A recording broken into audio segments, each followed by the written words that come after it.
efficiently when open, otherwise becomes burden। यानी मस्तिष्क और छाता जब अच्छी तरह से खुला होता है तभी सुव्यवस्थित काम करता है। इसलिए कहते हैं ना, मस्तिष्क को खुला रखें, परिवेश में क्या हो रहा है उसे देखते रहें और उसको आत्मसात करने की कोशिश करें, मतलब कुछ न कुछ ज्ञान प्राप्त करने की कोशिश करें। तो umbrella and mind works efficiently होने open, otherwise it is a burden. छाता बंद है तो बैग में रख के ले जाना पड़ेगा, एक बर्डन ही होता है। उसी तरह से अगर माइंड बंद है तो कुछ अंदर नहीं जाएगा, तो उसे खोलना पड़ेगा। कौन खोलेगा? स्वयं हम ही खोलते हैं उसको।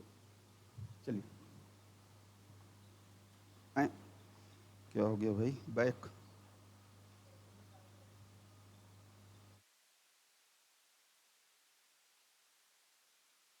चलिए, कल मैंने डिस्कस किया था डीजीटी। मैं 2 मिनट में एक रिवाइज कर देता हूं, प्रश्न नहीं पूछता हूं आपसे। तो directorate general of resettlement, just आप सुनते रहें, केवल आपने लिखा है या जहां कोई डाउट होगा तो आप पूछ लेंगे। 5 मिनट 7 मिनट में रिकैप कर देता हूं पूरे को। तो 1945 में director general of resettlement and employment, इस महानिदेशालय का गठन हुआ और इसका मुख्य उद्देश्य था कि वर्ल्ड वॉर सेकंड के बाद जो डिफेंस के पर्सनल डिस्चार्ज हो गए थे या civilian as a war worker जो काम कर रहे थे उनको सेटल करना। 1947 के बाद, स्वतंत्रता के बाद पाकिस्तान से आए हुए लोगों के लिए भी विस्थापन का कार्य इस निदेशालय को सौंप दिया गया और यह निदेशालय यह कार्य करता रहा। 1948 में इस निदेशालय को और एक्सपेंशन, इसके कार्य क्षेत्र को और बढ़ाया गया और इससे कहा गया कि अब आप सभी वर्गों के जो युवा अभ्यर्थी हैं, जो जॉब चाहते हैं, उनके अंदर कुछ तकनीक या कौशल है, तो उनको आप जॉब के रिक्वायरमेंट्स को पूरा करें, यानी एम्प्लॉयमेंट्स के रिक्वायरमेंट्स को पूरा करें। और 1950 में उन्हें ट्रेनिंग के रूप में भी मान्यता दे दी गई कि आप कुछ ट्रेनिंग भी कराएं। अब इस सब आवश्यकता को देखते हुए 1950 में इस निदेशालय का पुनर्गठन किया गया और इसका नाम रखा गया directorate general of employment and training, DGT, और यह DGENT, directorate general of employment and training, रोजगार एवं प्रशिक्षण महानिदेशालय। यह रोजगार और प्रशिक्षण महानिदेशालय श्रम और रोजगार मंत्रालय के अंतर्गत कार्य करता रहा और उसी समय 1950 के आसपास इंडस्ट्रियल रिवोल्यूशन शुरू हुआ, तो ये महसूस किया गया कि अब कुछ स्पेशलाइज्ड और सुव्यवस्थित कौशल प्रशिक्षण संस्थानों की आवश्यकता है। तो 1950 के आसपास पहला ITI कोनी बिलासपुर में भारत सरकार के अधीन यानी DGT के अधीन शुरू हुआ और फिर धीरे धीरे ये ITIs बढ़ते रहे। शुरू में जितने भी ITIs बने थे उनका कंट्रोल्स भारत सरकार यानी DGT के पास ही था, लेकिन बाद में 1952 में एक कमेटी बनी, शिवराम कमेटी, और उसके रिकमेंडेशन से 31 मार्च 1969 को जो डे टू डे एक्टिविटीज़ हैं ITI का और एम्प्लॉयमेंट एक्सचेंज का, ये स्टेट गवर्नमेंट और यूनियन टेरिटरी को दे दिया गया। लेकिन कास्ट यानी रेवेन्यू शेयरिंग 60% सेंट्रल गवर्नमेंट तब भी देता रहा और ये चलता रहा अप टू 1969 तक। नेशनल डेवलपमेंट काउंसिल के रिकमेंडेशन के बाद 1 अप्रैल 1969 से कंप्लीट फाइनेंशियल और एडमिनिस्ट्रेटिव कंट्रोल स्टेट गवर्नमेंट और यूटी को दे दिया गया। लेकिन जितने भी कोर्सेस ITI में चलते हैं, चाहे वो CTS के हों या दूसरे, उनके लिए अफिलिएशन लेना जरूरी है, चाहे वो गवर्नमेंट इंस्टीट्यूट हो या प्राइवेट इंस्टीट्यूट हो। और एक प्रक्रिया बनाया गया कि किस तरह से ये एफिलिएशन होगा, और उस एफिलिएशन को डीजीटी ही अप्रूव करता है। तो जितने भी कोर्स सीटीएस के, चाहे इंजीनियरिंग या नॉन इंजीनियरिंग के, आईटीआई में चलते हैं, सभी कोर्स हो, चाहे वो प्राइवेट या गवर्नमेंट आईटीआई में चलें, उसका अफिलिएशन होता है। और अफिलिएशन की एक प्रक्रिया है, जितने भी कोर्सेज चलते हैं उनके जो सिलेबस बनाए जाते हैं, 1 साल 2 साल 6 महीने से लेके 2 साल तक के कोर्सेज ही अब हैं, पहले 3 साल के भी थे, लेकिन अब 6 महीने से लेके 2 साल तक के कोर्सेज हैं। कुछ शॉर्ट टर्म कोर्सेज भी बनाए गए हैं, उससे भी कम अवधि के, लेकिन वो एनएसडीसी में है, डीजीटी में नहीं है। तो जितने भी कोर्सेज, चाहे वो किसी आईटीआई में, देश के किसी जगह पे चले, उसका सिलेबस डीजीटी के द्वारा बनाया और अप्रूव किया जाता है। पहले एनसीवीटी अप्रूव करता था, अब एनसीईवीटी हो गया, वो हम आगे डिस्कस करेंगे।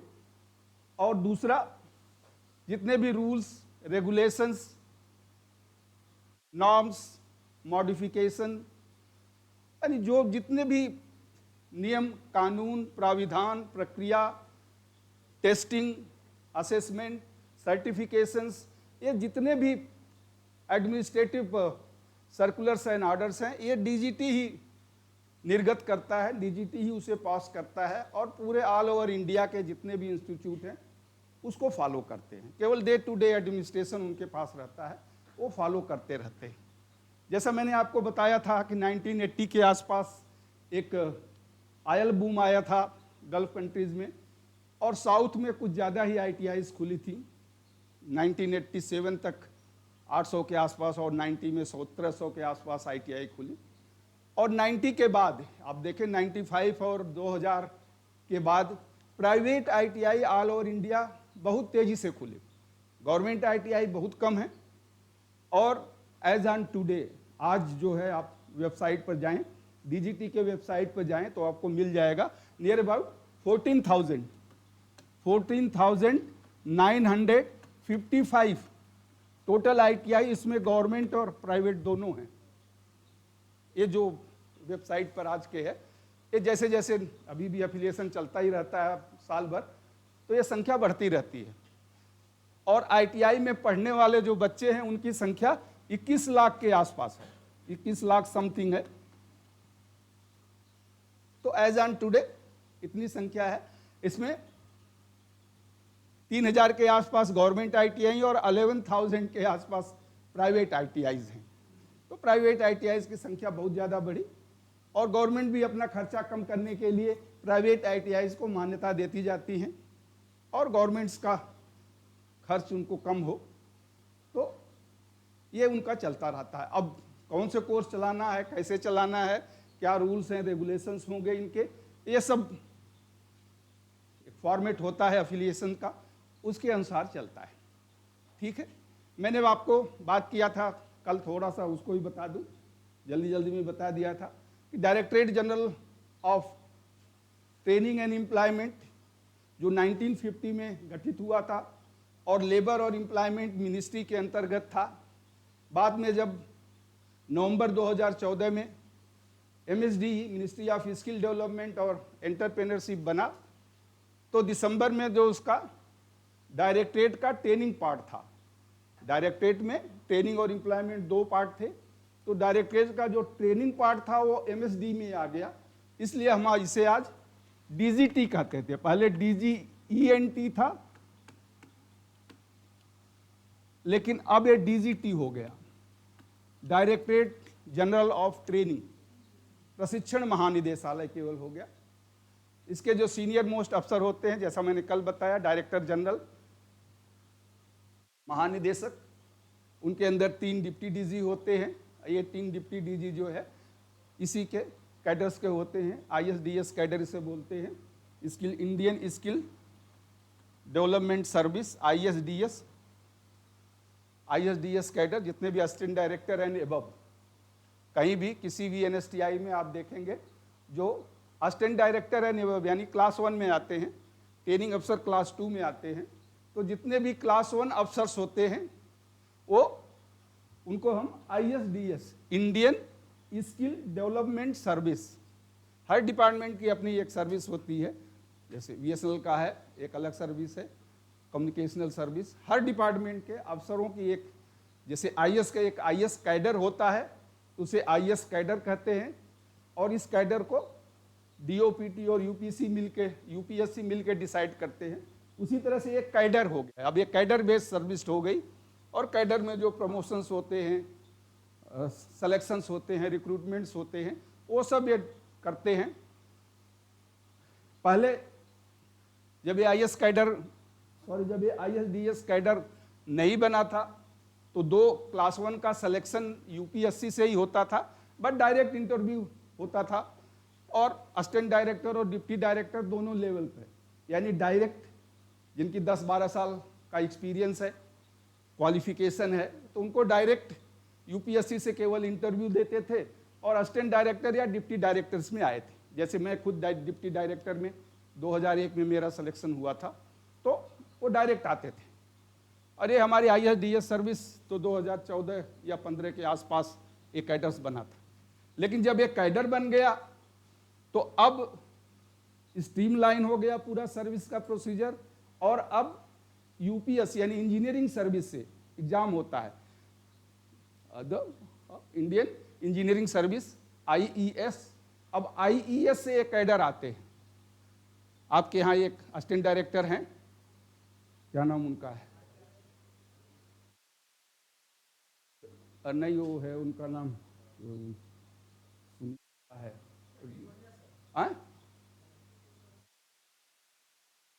आर्या, तो ट्रेनिंग अफसर है ना। आपके यहाँ असिस्टेंट डायरेक्टर तो एक ही वही है केवल, और तो डिप्टी डायरेक्टर हैं। चौरसिया जी डिप्टी डायरेक्टर हैं, और वो हैं डिप्टी डायरेक्टर हैं, एक ही असिस्टेंट डायरेक्टर हैं। वो डायरेक्ट अभी ये शुरू हुआ है 2019 से। 2019 में पहला बैच आया, उसके बाद 21 में आया, उसके बाद ये तीसरा बैच अभी आया है, जो कि ऑल इंडिया इंजीनियरिंग सर्विस से कंप्लीट करके, और जब जैसे सीपीडब्ल्यूडी है, रेलवे है, या दूसरे जो इंजीनियरिंग डिपार्टमेंट्स हैं, टोटल 26 डिपार्टमेंट्स का एक ऑल ओवर इंडिया एक एग्जामिनेशन होता है जो यूपीएससी कंडक्ट कराता है, जिसे ऑल इंडिया इंजीनियरिंग सर्विस कहते हैं, तो IIES। तो उस सर्विस से अब ये आते हैं, और डायरेक्ट अब डिप्टी डायरेक्टर या में नहीं होगा, अब डायरेक्ट असिस्टेंट डायरेक्टर में होगा। असिस्टेंट डायरेक्टर में इनकी भर्ती होती है, और फिर इसके बाद प्रमोशंस होता है। असिस्टेंट डायरेक्टर से डिप्टी डायरेक्टर बनेंगे, डिप्टी डायरेक्टर से ज्वाइंट डायरेक्टर, ज्वाइंट डायरेक्टर से डायरेक्टर, और जैसे वैकेंसी रहेगी, क्योंकि असिस्टेंट डायरेक्टर तो मोर देन 150 होगा, डिप्टी डायरेक्टर ऑलमोस्ट 100 होगा, ज्वाइंट डायरेक्टर्स 50 के आसपास, डायरेक्टर 30 या 34 होंगे, और डिप्टी डीजी कल मैंने बताया था केवल 3 होते हैं। तो उसी रेशियो में जिसकी एज कम होगी और सर्विस ज़्यादा होगी तो प्रमोशन पाता जाएगा, और लास्ट में केवल 3 बनते हैं। तो लास्ट में जाके कोई 6 महीना, कोई साल भर, कोई 2 साल के लिए वो डिप्टी डीजी बनता है। तो चलिए, ये तो कैडर्स का है। और जो ट्रेनिंग अफसर यहाँ बनते हैं, वो ट्रेनिंग अफसर का भी यूपीएससी से ही सिलेक्शन होता है, बट अभी इंटरव्यू है, शायद अब रिटन भी कर दिया है, अब रिटन टेस्ट लेते हैं, पहले केवल इंटरव्यू हुआ करता था। मैंने आपको बताया था डिफरेंट डिपार्टमेंट्स जो 6-7 हैं, हर डिपार्टमेंट्स का जो हेड होता है डायरेक्टरेट में, यानी मिनिस्ट्री में, डीजीटी के अंदर जो अलग अलग डिपार्टमेंट होते हैं उसके जो हेड होते हैं, जैसे कल मैंने आपको बताया था टीसी से शुरू करें, चलो टीसी, ट्रेड सर्टिफिकेशन इसको बोलते हैं। कल मैंने लिखा होगा आपने, फिर भी एक बार आप इसको जान जाएं।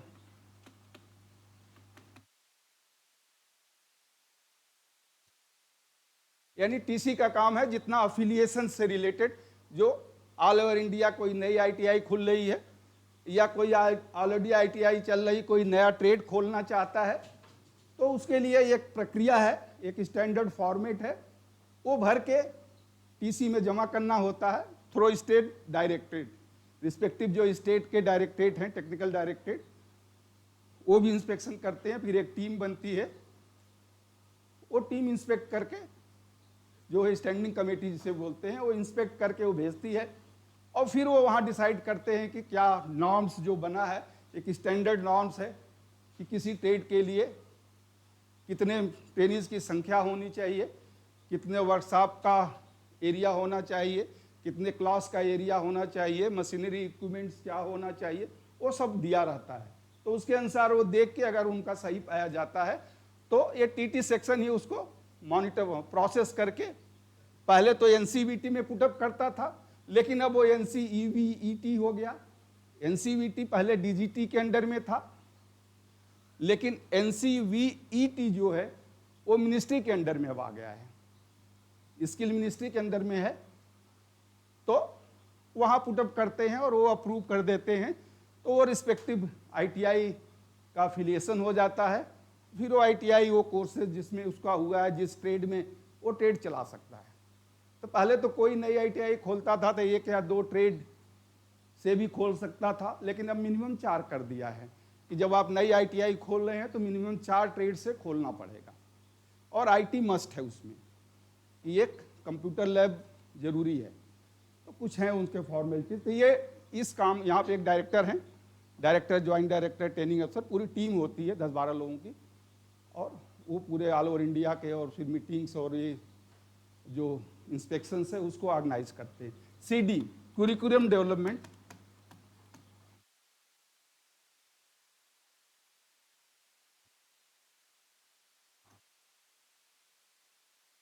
इसलिए इसको रिपीट कर रहा हूं क्योंकि एज ए डीजीटी लोगों को पता ही नहीं रहता क्या डिपार्टमेंट है, कहाँ पर हैं, और आप पास आउट होकर चले जाएंगे तब भी नहीं पता चलेगा, कोई बताएगा भी नहीं।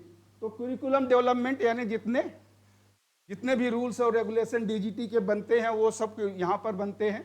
उसके साथ साथ में जो भी पाठ्यक्रम का विकास, पाठ्यक्रम के जितने भी होते हैं, और पाठ्यक्रम जो भी सीटीएस एटीएस के कोर्सेस, इंजीनियरिंग, नॉन इंजीनियरिंग के चलते हैं, इन सब का सिलेबस एक एक्सपर्ट कमेटी बनाती है। हर ट्रेड के एक्सपर्ट्स की कमेटी होती है, और ये बनता है सीएसट्राई, कलकत्ता में एक हमारा इंस्टीट्यूट है, central staff and research institute. तो वहाँ पे ये सिलेबस का काम चलता है, और वो फिर कमेटी बनाते हैं, लोगों एक्सपर्ट्स को बुलाते हैं, पूरा उसका फ्रेमिंग करते हैं, डिज़ाइनिंग करते हैं, और उसके बाद फिर ये पुटअप करते हैं सीडी को, और सीडी उसे पुटअप करेगा एनसीवीईटी को। एनसीवीटी फिर एनएसक्यूएफ के अनुसार, पहले तो एनसीवीटी अप्रूव कर देता था, लेकिन 2013 के बाद जब से ये एनएसक्यूएफ आ गया कि सभी कोर्सेज एनएसक्यूएफ अलाइंड होने चाहिए। एनएसक्यूएफ क्या होता है हम इसमें भी आपको बताएंगे, नहीं तो एक चैप्टर 12 आपका स्पेशली इसी के लिए है कि, तो वहाँ हम डिटेल्स में डिस्कस करेंगे। बट अभी इसके बाद एनएसडीसी, और एनएसडीसी के बाद एनएसक्यूएफ, थोड़ा मैं शॉर्ट में यहाँ भी बता दूंगा क्या होता है और कैसे डेवलप करता है, ठीक है। तो ये कोर्सेज हर 4 साल में रिवाइज होते हैं कि जो पुराना हो गया उसको हटा दिया जाए, जो हर ट्रेड की नई टेक्नोलॉजी आए इसमें किया जाए। तो एक रिसर्च विंग वहाँ पे है, वो इनका काम चलता रहता है साल भर उनका काम, और वो एक्सपर्ट्स को बुलाते रहते हैं, इंडस्ट्री से एक्सपर्ट्स आते हैं, इंस्टीट्यूट से आते हैं, कुछ अपने लोग भी उसमें जो पुराने हैं, कई बार मैं भी गया था कलकत्ता में। तो ये होता रहता है, और फिर वो जब वहाँ पुटअप करते हैं, एनसीवीईटी से पास हो जाता है, तो फिर वो उनके वेबसाइट पर आ जाएगा। तो आज अगर आप जाएं सीएसट्राई की वेबसाइट पर आप देखें तो नियर अबाउट 83 सीटीएस के, 83 इंजीनियरिंग ट्रेड, और 63 नॉन इंजीनियरिंग ट्रेड अप्रूव्ड हैं। एनसीवीटी यानी एनएसक्यूएफ अलाइंड और अप्रूव्ड कोर्सेज हैं, नियर अबाउट 146 के आसपास। ये अब कोई भी आईटीआई ऑलरेडी कर दिया गया है कि 2020 के बाद से कोई भी आईटीआई जो भी कोर्स चलाएगी वो एनएसक्यूएफ अलाइंड होना चाहिए, अप्रूव होना चाहिए। तो ये काम है सीडी सेक्शन का, करिकुलम डेवलपमेंट सेक्शन। इसके बाद टीटी सेल, ट्रेड टेस्टिंग,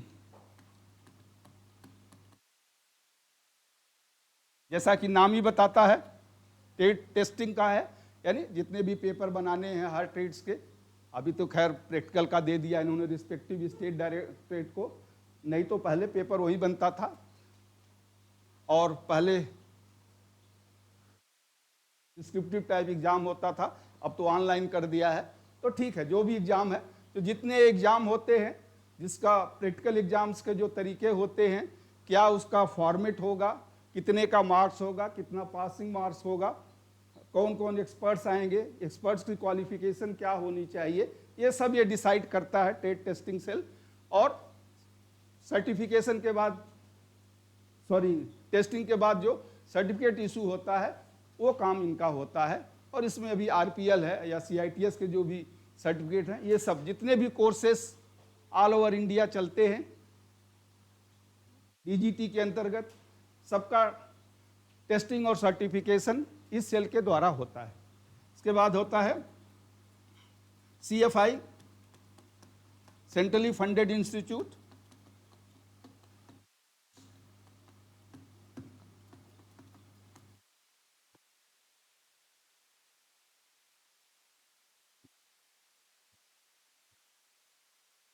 तो ऑल ओवर इंडिया जितने एनएसटीआई हैं या एनएसटीआई डब्ल्यू हैं जो वोमेंस के लिए चलते हैं, का जितने आरडीएसडीज हैं, हर स्टेट की एक आरडीएसडी है, तो इन सब का मॉनिटरिंग, वहाँ एक डायरेक्टर है जो सबकी मॉनिटरिंग करते हैं, फीडबैक लेते रहते हैं कि हर ट्रेड में कितने बच्चे हैं, कितना कोर्सेज चल रहा है, कितने स्टाफ हैं, कौन कौन से कोर्सेज चल रहे हैं, आगे क्या चलाना है, फ्यूचर्स में कौन से कोर्स बंद करना है, कौन सा नया कोर्स शुरू करना है। तो ये सब जितने भी प्लानिंग्स होती हैं, और अगर कोई प्रॉब्लम्स हैं और फंड देना है, जैसे ये आपका नया हॉस्टल बना है अभी, तो ये 2019 में ही अप्रूव हुआ था, 17, 18, 19 में, और 4 साल लग गया बनने में। तो ये सब फंड्स एंड प्लानिंग की जो व्यवस्था है वो सीएफआई के द्वारा ही किया जाता है। तो ये जितने भी हमारे एनएसटीआई हैं और एनएसटीआई डब्ल्यू हैं, उनके वर्किंग, उनका ट्रेनिंग, एडमिनिस्ट्रेशन, फाइनेंशियल मैटर्स, सब कुछ ये डील करते हैं। अप्रेंटिस सेल,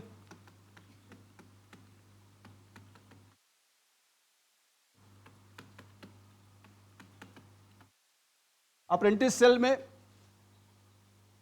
इंडस्ट्रीज के, ये गवर्नमेंट ऑफ इंडिया का 1961 में अप्रेंटिस एक्ट पास हुआ था, हम आएंगे आगे भी डिस्कस करेंगे।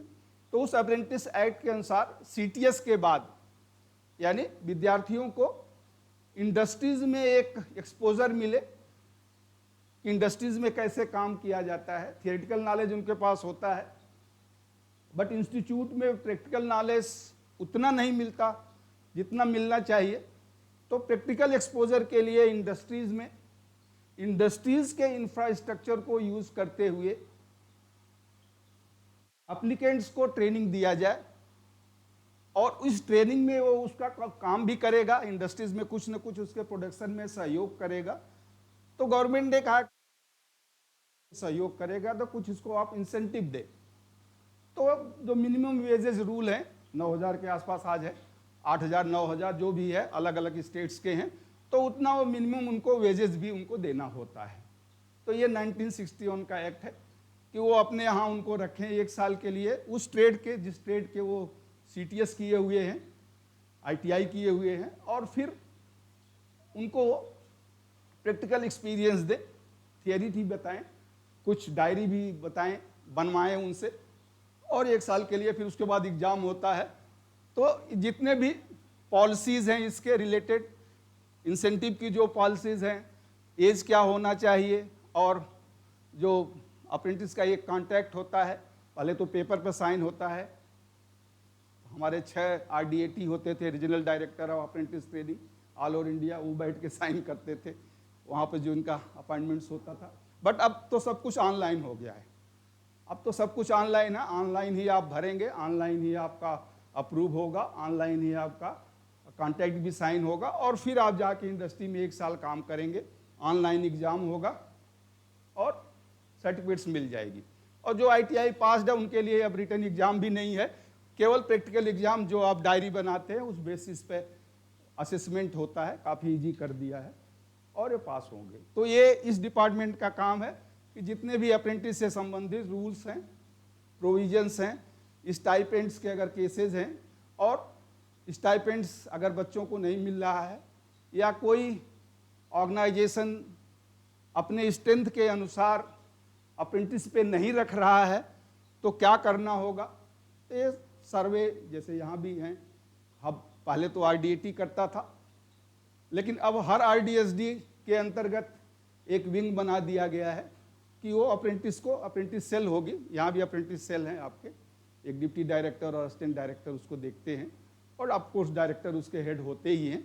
तो वो फिर जितने भी यहाँ के उत्तराखंड के इंडस्ट्रीज हैं उन सब में अप्रेंटिस का स्टेट डायरेक्टरेट के साथ मिलके, वहाँ जो लोकल ITI के प्रिंसिपल हैं वो भी नोडल अफसर होते हैं, और फिर वो सर्वे करके फिर वो अप्रेंटिस को रखते हैं, और फिर अप्रेंटिस को जो स्टाइपेंड मिलना चाहिए, उनको जो ट्रेनिंग होना चाहिए, और समय समय पर जो उनका इवैल्यूएशन यानी असेसमेंट होना चाहिए, क्या सीख रहे हैं, ये सब ITI के जो नोडल अफसर होते हैं, अप्रेंटिस एडवाइजर जिन्हें बोलते हैं।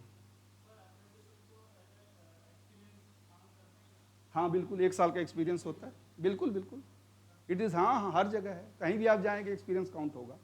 इवन दो यहीं पर आप इंस्ट्रक्टर्स के लिए अगर भर्ती होगा तब भी 1 साल का एक्सपीरियंस काउंट होगा।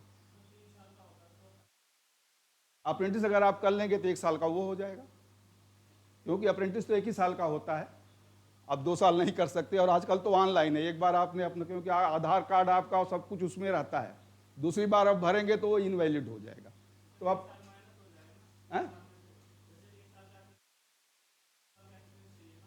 हाँ, तो 1 साल आपका एक्सपीरियंस हो गया तो 1 साल आप कहीं और कर लें, किसी प्राइवेट में, या उसी में एज ए आप वो कर लें, जैसे जिसमें आपने अप्रेंटिस किया है उससे कहो भाई एडाक में आपको 1 साल रख ले, तो एडाक में भी वो रख लेगा, लेकिन फिर ESI और PF उसको देना पड़ेगा, इसलिए वो नहीं रखते हैं। ESI और PF तो किसी भी इंडस्ट्री में किसी भी एम्प्लॉय को आप रखते हैं तो विथिन ए मंथ आपको ESI और PF देना होता है। लेकिन अप्रेंटिस में ये प्रोविजन है कि जब तक वो अप्रेंटिस में रहेगा तब तक उसका ESI और PF नहीं कटेगा, तो उनको 15, 16 या 20% का ये इंडस्ट्रीज को फायदा हो जाता है, क्योंकि ESI और PF मिला के वो 15 या 16%, वो जो आपको सैलरी देगा उसके अलावा 15 या 16% उसको वो भी देना पड़ता है। लेकिन जब वो अप्रेंटिस में रखता है तो केवल आपको स्टाइपेंड देता है, वो आपकी सैलरी नहीं होती है, उसे इसीलिए स्टाइपेंड बोलते हैं, एक तरह से सहायता कहें आप, वो आपकी सैलरी नहीं है। तो जब सहायता, हाँ अगर कोई एक्सीडेंट इंसिडेंट हो जाता है तो वो उसकी जिम्मेदारी है, वहाँ आपका वो करना चाहिए उसको, तो ये है उसमें प्रोविज़न, अलग से बहुत प्रोविज़न है, आप पढ़ेंगे आजकल तो नेट पर सब कुछ, अप्रेंटिस एक्ट में आप जाएं, और अभी NAPS भी आ गया उसका नया, वो हम आएंगे डिफरेंट कोर्सेज तो वहाँ डिस्कस करेंगे। तो ये काम है अप्रेंटिस सेल का बहुत। हाँ, दोनों वैलिड हैं, दोनों वैलिड है, ITI बेस्ड भी वैलिड है, बट CITS आपने ITI के बाद किया है या डिप्लोमा के बाद किया है या डिग्री के बाद किया है? हाँ, यहाँ पर आई है ना, तो ठीक है, तब तो ये भी आपका 1 साल, एक तो खैर एक तो एक्सपीरियंस में नहीं काउंट होगा, क्योंकि ये तो ट्रेनिंग कोर्स आपका हो गया ना। हाँ, अप्रेंटिस वाला तो काउंट होगा, उसमें कोई दिक्कत नहीं, वो अप्रेंटिस चाहे आप CITS के पहले कर लें या CITS के बाद करें, लेकिन अप्रेंटिस तो आपका बेसिक क्वालिफिकेशन पे यानी ITI, डिप्लोमा या डिग्री पे होता है, और CITS तो एक तरह से आपका स्पेशल कोर्स हो गया ना, तो उसके पहले कर लें। हाँ, नहीं यार, ऐसा कैसे, तो रूल है हमारे यहाँ जो आए थे, अभी हमने गेस्ट फैकल्टी में पिछले 2019 की बात बता रहा हूँ, हमने 1 साल काउंट किया, हमने तो वहाँ जो CITS किया था उसको भी काउंट कर लिया, हालांकि CITS का रूल नहीं है, बट गेस्ट फैकल्टी का भी आजकल 2 साल एक्सपीरियंस मांगते हैं ना। गेस्ट फैकल्टी का PF नहीं कटता है, गेस्ट फैकल्टी का, क्योंकि गेस्ट फैकल्टी तो आप आवरली बेसिस पाते हैं ना, आपका आवरली बेसिस, डेली जैसे 1 घंटे 2 घंटे 3 घंटे आप पढ़ाए तो आवरली बेसिस आपको उसका पैसा मिलता है ना, तो उसका वो नहीं होता। हाँ, गेस्ट फैकल्टी का नहीं, एक्सपीरियंस में तो काउंट। अब ये डिपेंड करता है उस ऑर्गेनाइजेशन पर जहां आप अप्लाई कर रहे हो, जैसे हमारे यहाँ जो गेस्ट फैकल्टी में जितने भी बच्चे थे, सबको हमने एक्सपीरियंस सर्टिफिकेट दे दिया कि हमारे यहाँ इतने इसने काम किए।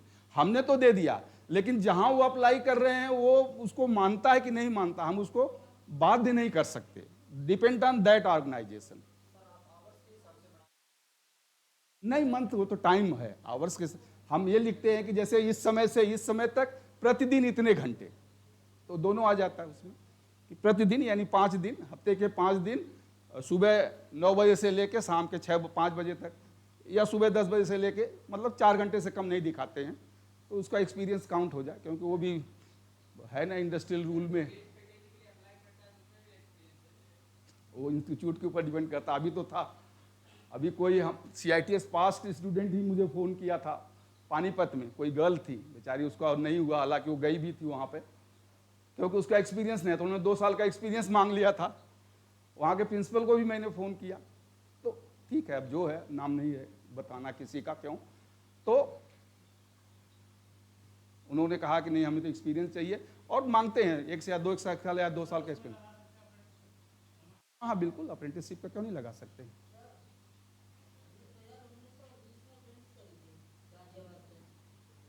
उन्नीस 1920 समझा नहीं मैं, 1900, अच्छा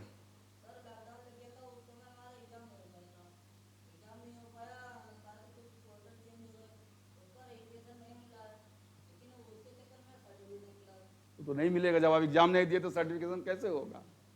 लेकिन उसके अरे भाई, आजकल तो हर पहले साल में 1 बार होता था, अब तो साल में 3 बार एग्जाम होता है, और ऑनलाइन आप भरें, उसको क्यों नहीं होगा।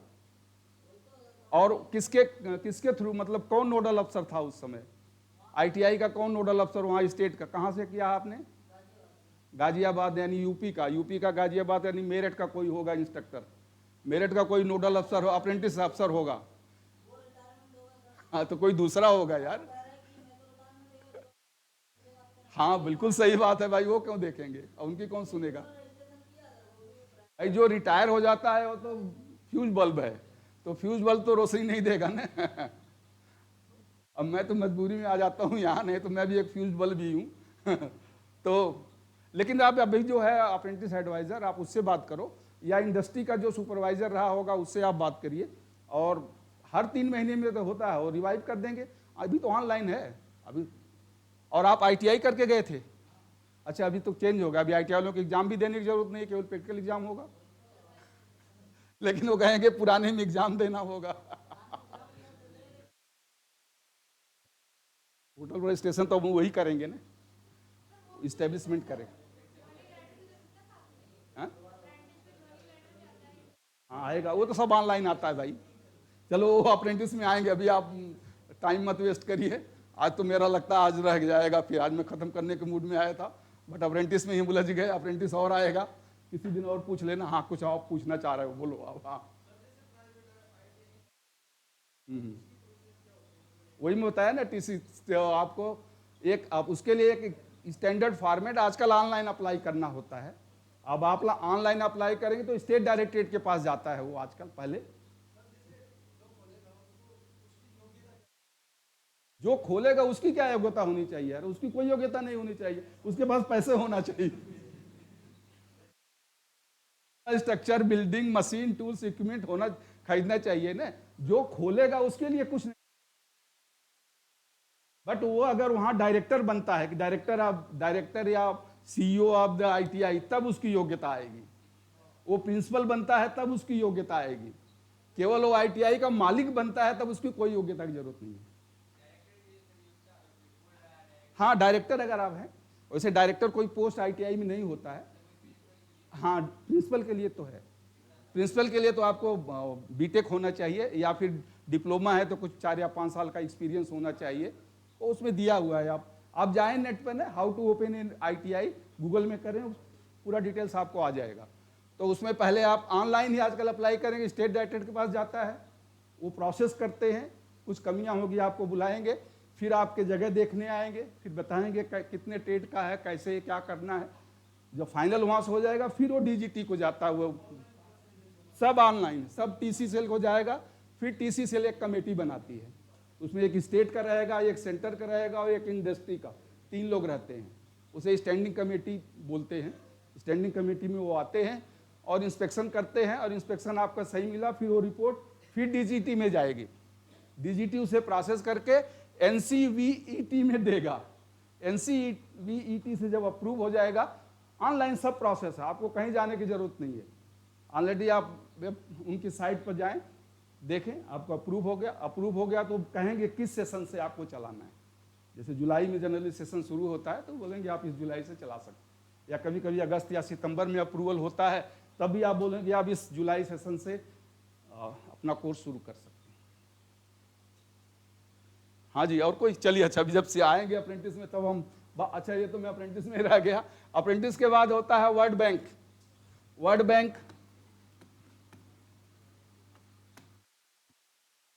अरे यार 1 घंटा लगता हो गया। 1 घंटा हम 10 मिनट में ख़त्म करने वाले थे। खैर चलिए, कोई नहीं, आपकी क्वालिटी जो क्वेरीज थी। तो अपने एक डिपार्टमेंट ये भी है जिसके एक डायरेक्टर ही हेड होते हैं, वर्ल्ड बैंक।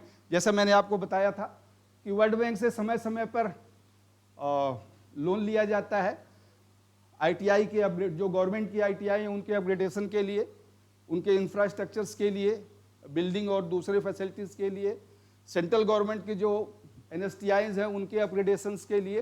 तो अलग अलग स्कीमें हैं। तो पहले एक स्कीम आई थी जिसमें 1396 आईटीआईज को इम्प्रूव करना था। फिर एक स्कीम आई, चलती रहती है। अभी जैसे इस समय करंट में स्ट्राइप की स्कीम चल रही है, तो स्ट्राइप जो है अप्रेंटिस के लिए भी है कि 8-10 इंडस्ट्रीज एक क्लस्टर बनाएं, ज़्यादा से ज़्यादा अप्रेंटिस को रखें, तो अप्रेंटिस की ट्रेनिंग के लिए उन्हें 1 करोड़ रुपया दिया जाएगा। तो ये स्कीम ही है। इस सब स्कीम को वर्ल्ड बैंक के साथ कोऑर्डिनेशन, ये वर्ल्ड बैंक की जो टीम है, डीजीटी हेडक्वार्टर में बैठते हैं, एक डायरेक्टर होते हैं, ज्वाइंट डायरेक्टर होते हैं, पूरी टीम होती है, और डायरेक्टर जनरल यानी डीजी, उसके बाद डिप्टी डीजी और उसके बाद डायरेक्टर, ये रिस्पॉन्सिबल होते हैं इसके लिए। और उनकी टीम उसको फाइनलाइज करती है किस स्टेट को कितना देना है, कौन सी स्कीम देना है। अब स्ट्राइप की स्कीम इस साल ख़त्म होनी थी, 2 साल बढ़ा दिया है अभी, तो 2 साल और चलेगा। फिर इसके बाद कोई दूसरी स्कीम आएगी। वर्ल्ड बैंक से, आईएलओ से, इंटरनेशनल लेबर ऑर्गेनाइजेशन आईएलओ, या UNDP, united nation development programme, ये चलते रहते हैं। इससे कुछ असिस्टेंस मिलते हैं, कुछ इंसेंटिव्स यानी कुछ ऐसे पैसे मिलते हैं जिसको वापस नहीं करना होता है, या कुछ लोन के रूप में मिलते हैं। दोनों तरह से ये असिस्टेंस आता रहता है। आईएलओ में हमारे एक लेबर मिनिस्ट्री का वहाँ रिप्रेजेंटेटिव होता है, तो वो जो इंडिया की जो प्रॉब्लम्स हैं स्किल डेवलपमेंट्स की, वो वहाँ बताता है, और ये होता रहता है। तो ये एक है। कोऑर्डिनेशन सेक्शन एक होता है, जैसा मैंने आपको बताया था। और भी अलग अलग सेक्शन बहुत हैं, बट ठीक है, जो मेन सेक्शन है कोऑर्डिनेशन सेक्शन का कार्य होता है कि जितने भी 8 या 10 डीजीटी के डिफरेंट डिपार्टमेंट्स हैं, उनसे सभी सूचनाएं एकत्रित करना, उनको कंपाइल करना, और फिर उन्हें मिनिस्ट्री में या फिर पीएमओ ऑफिस में या दूसरे मिनिस्ट्री में जहां जरूरत होती है वहां पर हर सूचना। आप सोच रहे हैं कि यहाँ आप बैठ के पढ़ रहे हैं, तो यहाँ एनएसटीआई में जो कुछ भी कोर्सेज चल रहे हैं, ऑल ओवर इंडिया जो भी कोर्सेज चल रहे हैं, हर मिनिस्ट्री, हर डिपार्टमेंट्स का ये पूरा ब्यौरा कि आज एनएसटीआई देहरादून में कितने ट्रेनीज हैं, किस किस ट्रेड के हैं और किस स्टेट से आए हैं। और कभी कभी तो ऐसी सूचनाएं मांग लेते हैं, सीएफआई में मैं रहा हूं, जो सीएफआई सेक्शन से, कि हर अब यहाँ 40-45 इंस्टीट्यूट है, हर इंस्टीट्यूट में कितने बच्चे पढ़ रहे हैं। ठीक है, बच्चों का तो हमारे पास रिकॉर्ड आता है, दे दिया। अब कितने गर्ल्स हैं, कितने बॉयज़ हैं, चलो दे दिया। अब शाम के 6 बजे पीएमओ ऑफिस से मैसेज आता है कि इन बॉयज़ और गर्ल में कितने एससी और एसटी हैं। अब मुश्किल हो गया, हमने रिकॉर्ड ही नहीं रखा भाई कितने एससी एसटी हैं। तो फटाफट इंस्टीट्यूट को फ़ोन करो, सबसे डाटा कलेक्ट करो, और फिर उसको कंपाइल करो और फिर रात के 8, 9, 10, तो वहाँ 10 बजे तक नॉर्मली मिनिस्ट्री का काम चलता ही रहता है। हमें लगता है कि वहाँ क्या होता है, बट वहाँ यही सूचना है। तो पीएमओ ऑफिस तक ये सूचना होती है कि क्या काम स्किल के हो रहे हैं और कैसे हो रहे हैं। तो ये कोऑर्डिनेशन सेक्शन का काम होता है, वो सबसे लेके वो देते रहते हैं। आजकल शायद एक आईटी सेल भी बना दिया है, क्योंकि इंफॉर्मेशन टेक्नोलॉजी का काम हर जगह है। तो जो भी वो कोलैबोरेट करते हैं कि जो आईटी सेक्टर की कंपनियां हैं कैसे उनको कोलैबोरेट किया जाए और कुछ बच्चों को एडवांस ट्रेनिंग दिया जाए। ठीक है, चलिए ख़त्म करते हैं इसको यहीं पे और आगे आएंगे। तो एक जनरल व्यूज़ एंड आइडियाज़ तो होना चाहिए। अब मैं आता हूं कि मेन फंक्शन ऑफ डीजीटी। अब मैंने इतना बता दिया तो फंक्शन में आपको प्रॉब्लम्स नहीं होगा।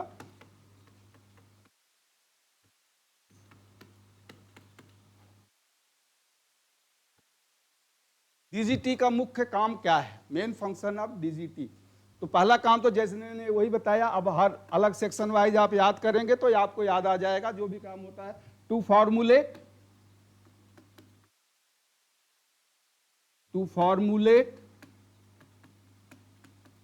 Rules and standards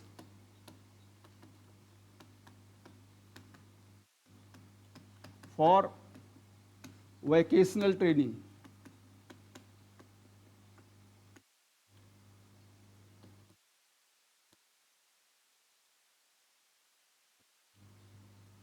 To formulate rules and standard for vocational training. To formulate rule and standard for vocational training. व्यावसायिक प्रशिक्षण के लिए नियम और मानक बनाना। व्यावसायिक प्रशिक्षण के लिए नियम और मानक, और सर्टिफिकेशन वोकेशन जितने भी है सब इसी में आ जाएगा। तो व्यावसायिक प्रशिक्षण के लिए नियम और मानक बनाना जो पूरे देश में सभी व्यावसायिक प्रशिक्षण संस्थानों में चलता है। खैर सिंपल में आप लिख लें, to formulate the rules and regulation for the vocational training. तो व्यावसायिक प्रशिक्षण के लिए नियम और मानक बनाना। दूसरा इसका काम, नेक्स्ट पॉइंट आप लिख लें, create the facilities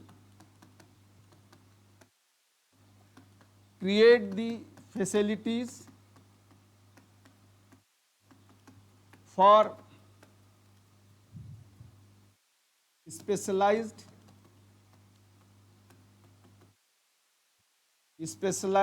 high standard courses, specialized high standard courses conducted by NSTI.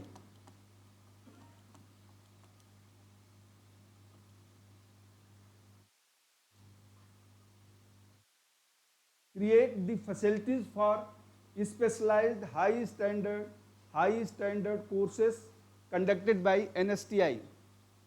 यानी NSTI में चलने वाले कोर्सेस के लिए संसाधनों को उपलब्ध कराना। NSTI में उच्च क्वालिटी के चलने वाले प्रशिक्षण के लिए संसाधनों को उपलब्ध कराना। यानी NSTI के प्रशिक्षण के लिए संसाधन उपलब्ध कराना। अगर आप सिंपल में लिखना चाहें तो NSTI के प्रशिक्षण के लिए संसाधन को उपलब्ध कराना।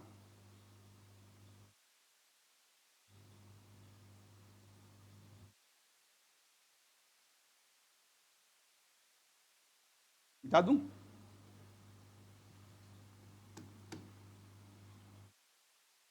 सॉरी, facilitate integration, expansion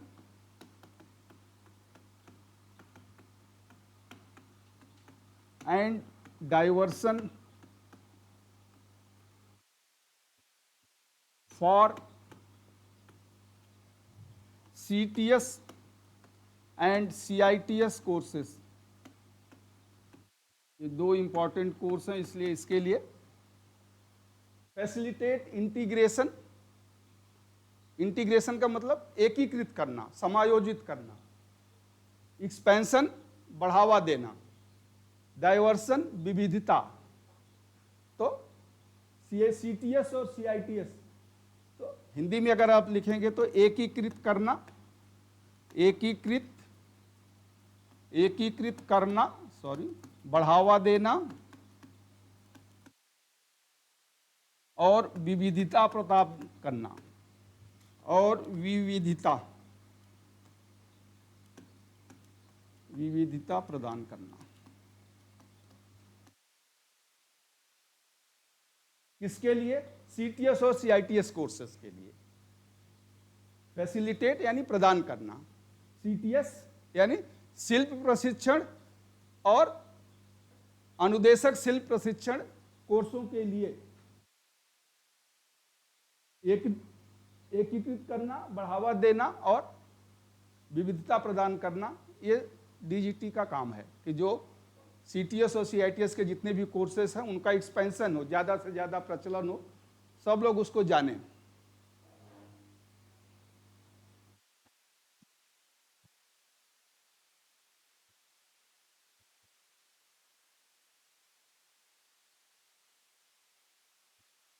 आगे आप लिख लें, प्रोवाइड इंफ्रास्ट्रक्चर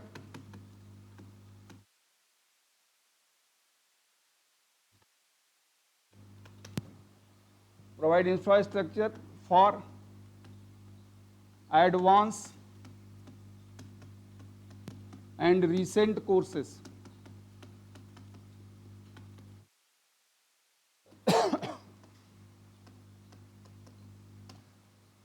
जैसे सोलर का कोर्स हुआ, या आपके कुछ हाई टेक्नोलॉजी के कोर्सेज चलते हैं हेल्थ में, और उसमें IoT, इंटरनेट ऑफ थिंग्स। तो उस तरह से provide infrastructure for advance and recent courses, यानी उच्चतम व नवीनतम प्रशिक्षण के लिए, उच्च व नवीन प्रशिक्षण के लिए संरचना प्रदान करना। उच्च व नवीन प्रशिक्षण के लिए संरचना प्रदान करना। उच्च व नवीन प्रशिक्षण के लिए संरचना प्रदान करना। पॉइंट जो भी आप लिखते रहें।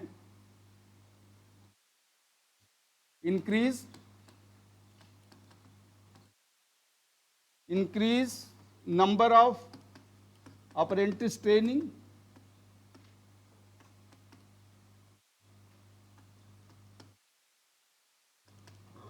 increase number of apprentice trainees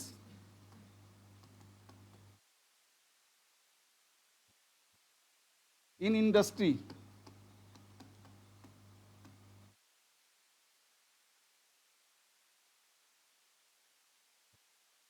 उद्योगों में अप्रेंटिस ट्रेनिंग की संख्या को बढ़ाना। अप्रेंटिस ट्रेनिंग यानी शिशिक्षु। अप्रेंटिस ट्रेनिंग को हिंदू में शिशिक्षु कहते हैं।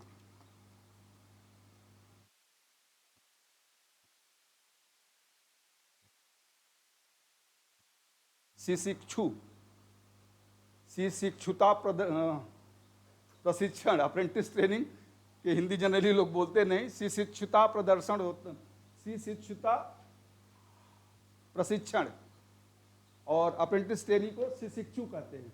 तो चलिए आप अंग्रेजी का हिंदी में लिख ले कि इंडस्ट्री में, उद्योगों में, हाँ, इनका प्रशिक्षण।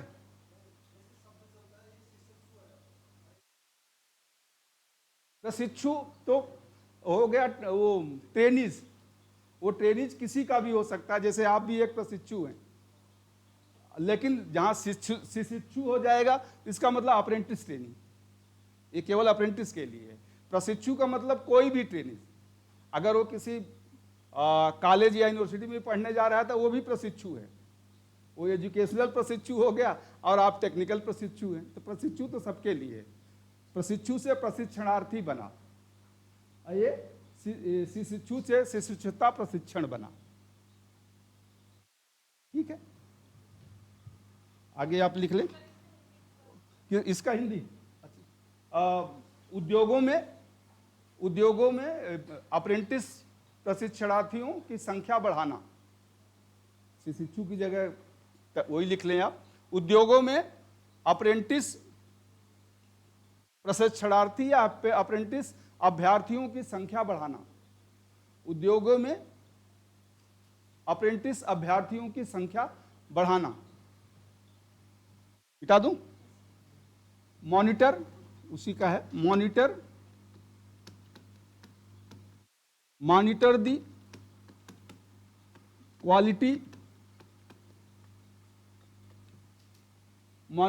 Quality of training, monitor the quality of training imparted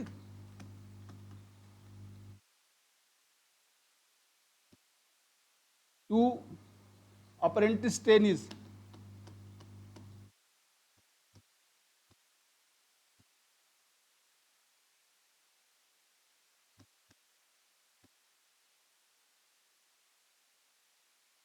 Monitor the quality of training imparted to the apprentice training.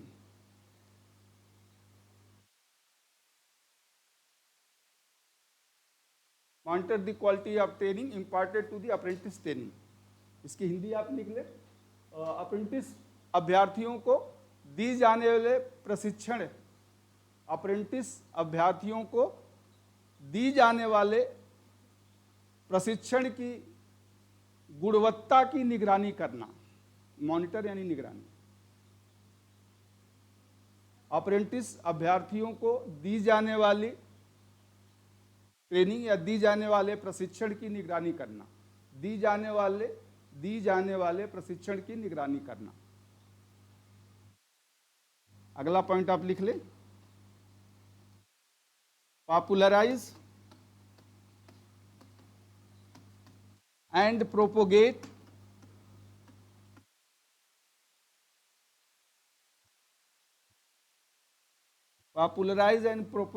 NAPS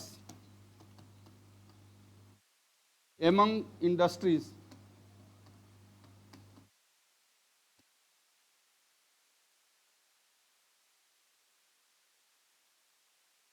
popularise यानी प्रचलित करना। पॉपुलराइज का होता है प्रचलित करना। प्रोपोगेट विस्तार करना।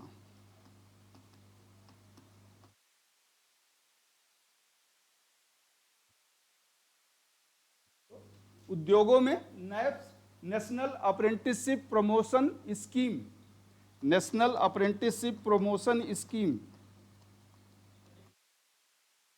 नैप्स NAPS,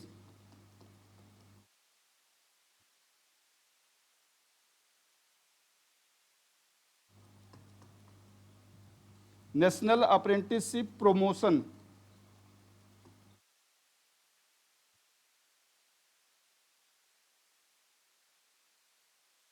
ये स्कीम 2016 में लॉन्च किया गया था। Naps, national apprenticeship promotion scheme.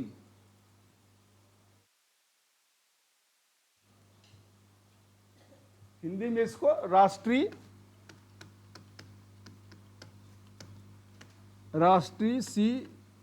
शिक्षुता प्रोत्साहन योजना, राष्ट्रीय शिक्षुता प्रोत्साहन योजना, नेशनल अप्रेंटिसशिप प्रमोशन स्कीम, या सिंपल भाषा में आप इसे केवल नैप्स ही कह सकते हैं। नैप्स तो प्रचलित हो गया है, नैप्स तो सब लोग जानते हैं। तो उद्योगों में नैप्स को प्रचलित और विस्तारित करना। उद्योगों में नैप्स को, अब नैप्स के आगे आप हिंदी भी लिख रहे हैं तो ये लिख सकते हैं राष्ट्रीय शिक्षुता प्रोत्साहन योजना। तो उद्योगों में नैप्स को प्रचलित और विस्तारित करना, ये डीजीटी का कार्य है। उद्योगों में इसको प्रचलित और विस्तारित करना, ये डीजीटी का कार्य होता है।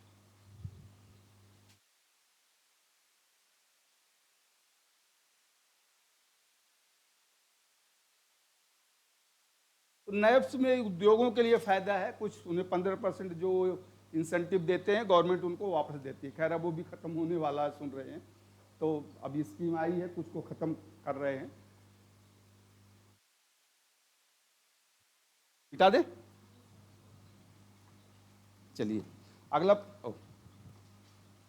अगला पॉइंट अब लिख लें, अरेंज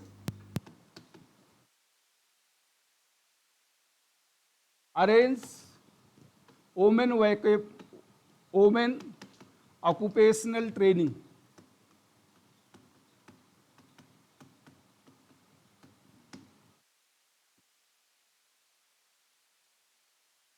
WOT जिसे बोलते हैं, वोमेन ऑक्यूपेशनल ट्रेनिंग, यानी अरेंज वोमेन ऑक्यूपेशनल ट्रेनिंग, महिला व्यवसायिक प्रशिक्षण की व्यवस्था करना। महिला व्यवसायिक प्रशिक्षण स्पेशली फॉर लेडीज के लिए हमारे यहाँ भी है NSTIW जिसे हम कहते हैं, जहाँ केवल गर्ल्स का ही वहाँ पर सिलेक्शंस होता है, ट्रेनिंग होती है।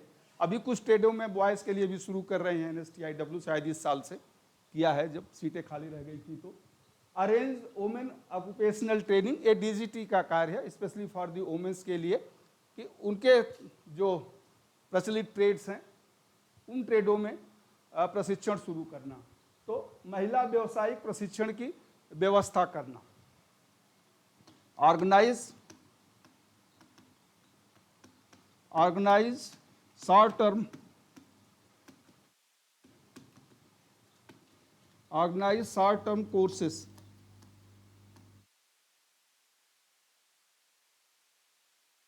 टर्म कोर्सेस, लघु अवधीय प्रशिक्षण। शॉर्ट टर्म का मतलब होता है लघु अवधि, 1 हफ्ते 2 हफ्ते महीने भर का जो होता है।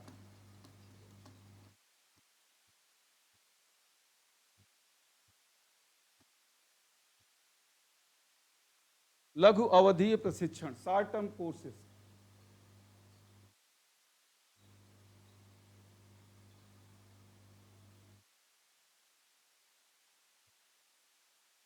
इसी में अगला पॉइंट आप लिख लें, organise tailor made courses.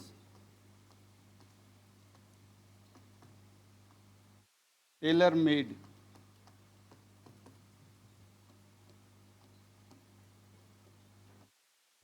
Organise tailor made courses.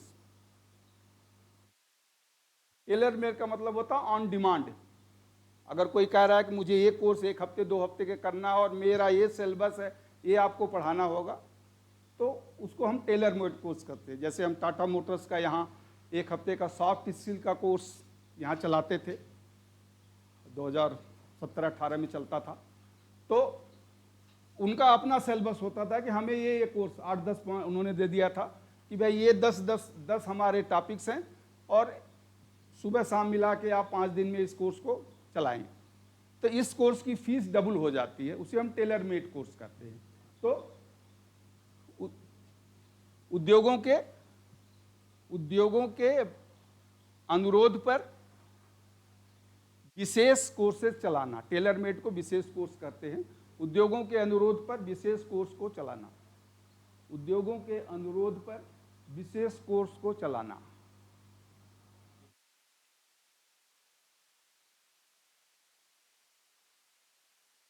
चलिए एक पॉइंट और लास्ट आप लिख लें, वो है provide skill for SC/ST and differently abled person।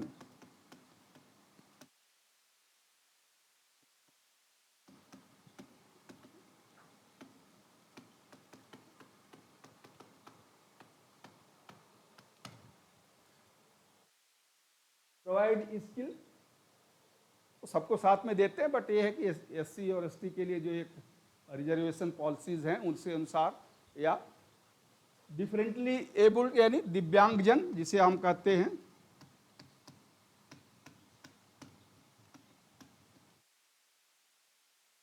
SC ST और दिव्यांगजन के लिए दक्षता प्रदान करना या कौशल का प्रशिक्षण प्रदान करना। SC ST और दिव्यांगजन के लिए कौशल का प्रशिक्षण प्रदान करना।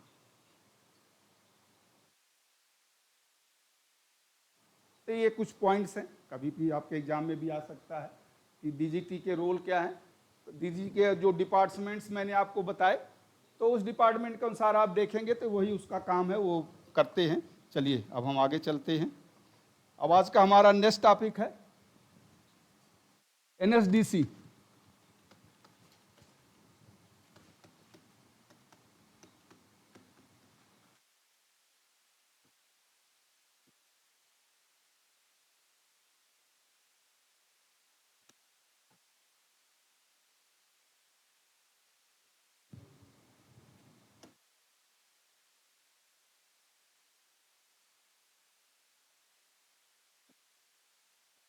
नेशनल स्किल डेवलपमेंट कारपोरेशन, मैंने हिंदी आपकी बताया था इसका, राष्ट्रीय कौशल विकास निगम। राष्ट्रीय कौशल विकास निगम, कारपोरेशन का मतलब निगम, कहीं कहीं परिषद भी देखेंगे, लेकिन परिषद का काउंसिल होता है इंग्लिश। तो राष्ट्रीय कौशल विकास निगम, बट NSDC के नाम से है ये। तो जैसा मैंने पहले भी बताया था कि NSDC का रोल क्या है कि प्राइवेट सेक्टर्स को स्किल ट्रेनिंग के लिए इन्वॉल्व करना, मेन इसका रोल है। तो NSDC है क्या? NSDC इज ए, थोड़ा सा शार्ट में इसको मैं बताता हूं। NSDC is a not for profit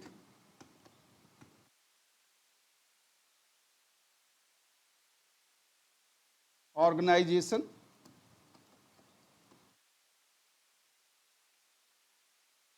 यानी NSDC का उद्देश्य लाभ कमाना नहीं है कि कौशल का हम प्रशिक्षण देंगे तो लाभ कमाएंगे, बट ठीक है जो प्रशिक्षण देते हैं वो पैसे तो लेते ही हैं। तो it is not for profit organisation established by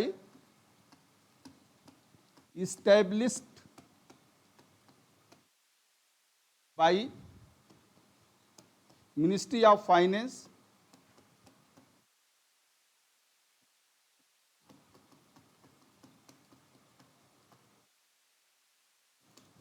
under Company Act।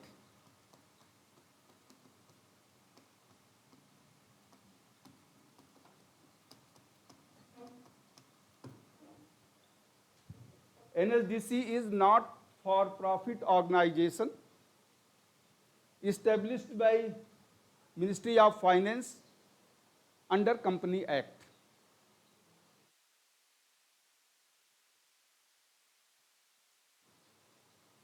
चलो लिख लिया इसका। अब इसकी हिंदी आप लिख लो, हिंदी इसके बाद में बताता हूँ, क्योंकि मैं लिखते हिंदी बोलने लगता हूँ तो फिर आप कंफ्यूज हो जाते हैं। तो NSDC को आप NSDC ही लिखें, हिंदी में भी NSDC लिखें, क्योंकि वो निगम पूरा लिखेंगे तो लंबा होगा। तो NSDC एक लाभ रहित संस्था है। लाभ रहित, NSDC एक लाभ रहित संस्था है जिसकी स्थापना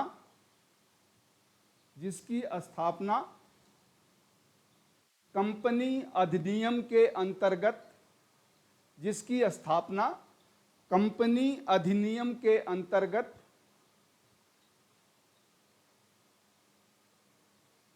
वित्त मंत्रालय द्वारा किया गया। जिसकी स्थापना कंपनी अधिनियम के अंतर्गत वित्त मंत्रालय द्वारा किया गया। ठीक है।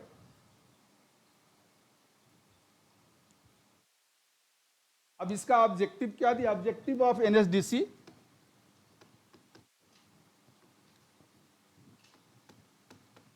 objective of NSDC is to involve the private partnership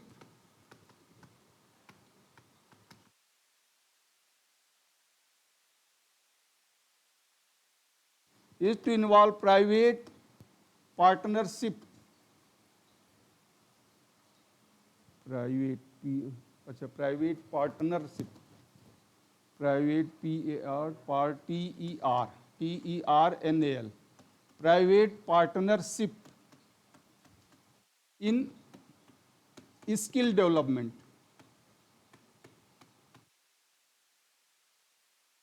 in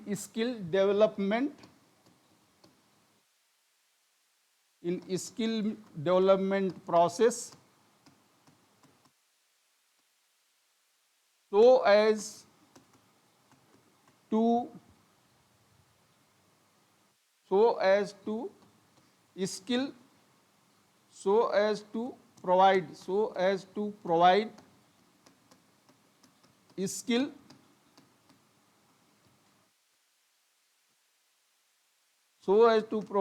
skill about 150 million aspirants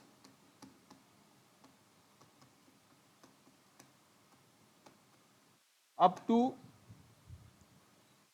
2020। ये 2020 तक का इसका एम था।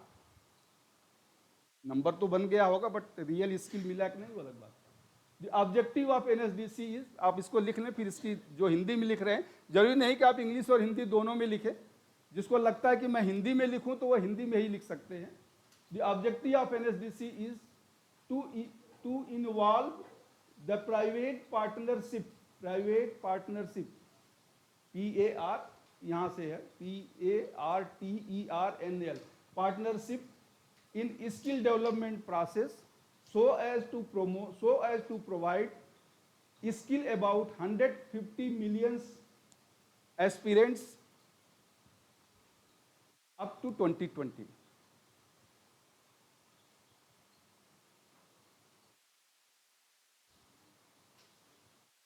ये बोल दूं इसकी हिंदी में, आप लिख ले इसको कि एनएसडीसी का उद्देश्य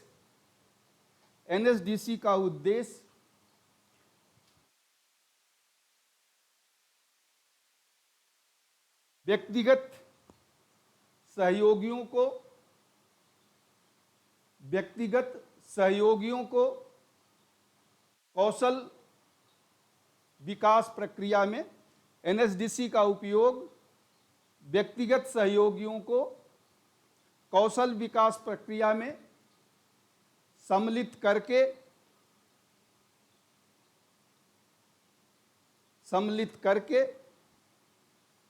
2020 तक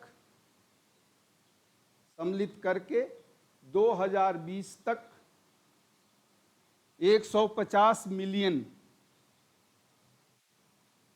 2020 तक 150 मिलियन अभ्यर्थियों को दक्षता या कौशल प्रशिक्षण देना है। देना था, है कि अब तो था हो गया, देना था।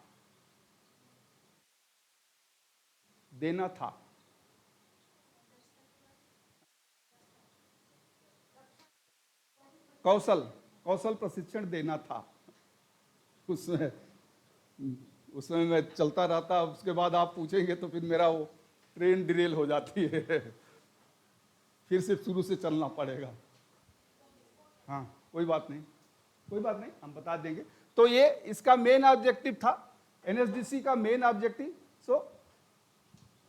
एनएसडीसी का मेन ऑब्जेक्टिव था प्राइवेट पार्टनरशिप, यानी प्राइवेट इंडस्ट्रीज, क्योंकि हम कहते हैं कि इंडस्ट्रीज को जो स्किल चाहिए वो हम ट्रेनिंग इंस्टीट्यूट में नहीं दे पाते हैं, या वो स्किल उस स्तर का नहीं होता है, क्वालिटी नहीं होता है, उन्हें पुनः ट्रेनिंग देना पड़ता है। तो इसको अवॉइड करने के लिए ही गवर्नमेंट ने एनएसडीसी की स्थापना किया था। इट वाज इस्टेब्लिश्ड, आगे आप लिख लें, इट वाज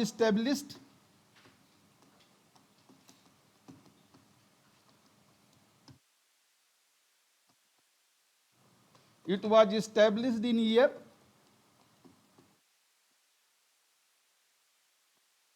2009। तो 2009 में इसकी स्थापना की गई थी।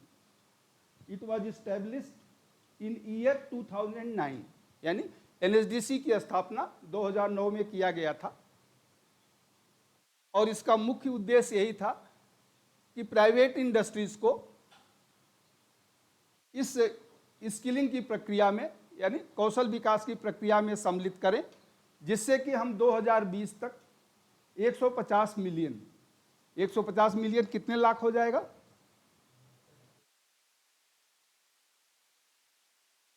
1 मिलियन कितना लाख होता है? वेरी गुड, चलो अच्छा है। तो जिसको डाउट हो उसके लिए, क्योंकि कोई कुछ बोल नहीं रहा था, तो इसलिए जिसको डाउट होगा, जिसको पता है ठीक है।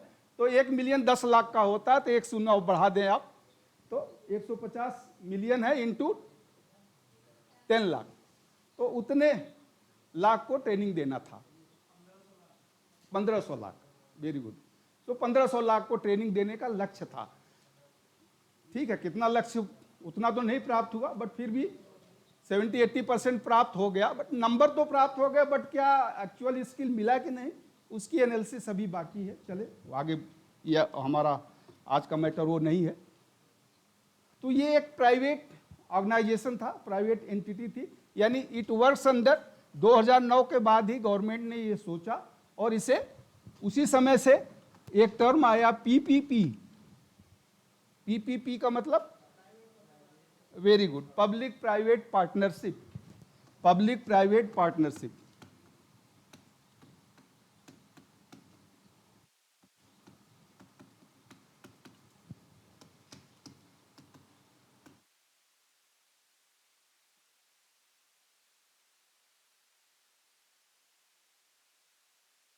So this NSDC is a organization of PP, organization of PPT entity.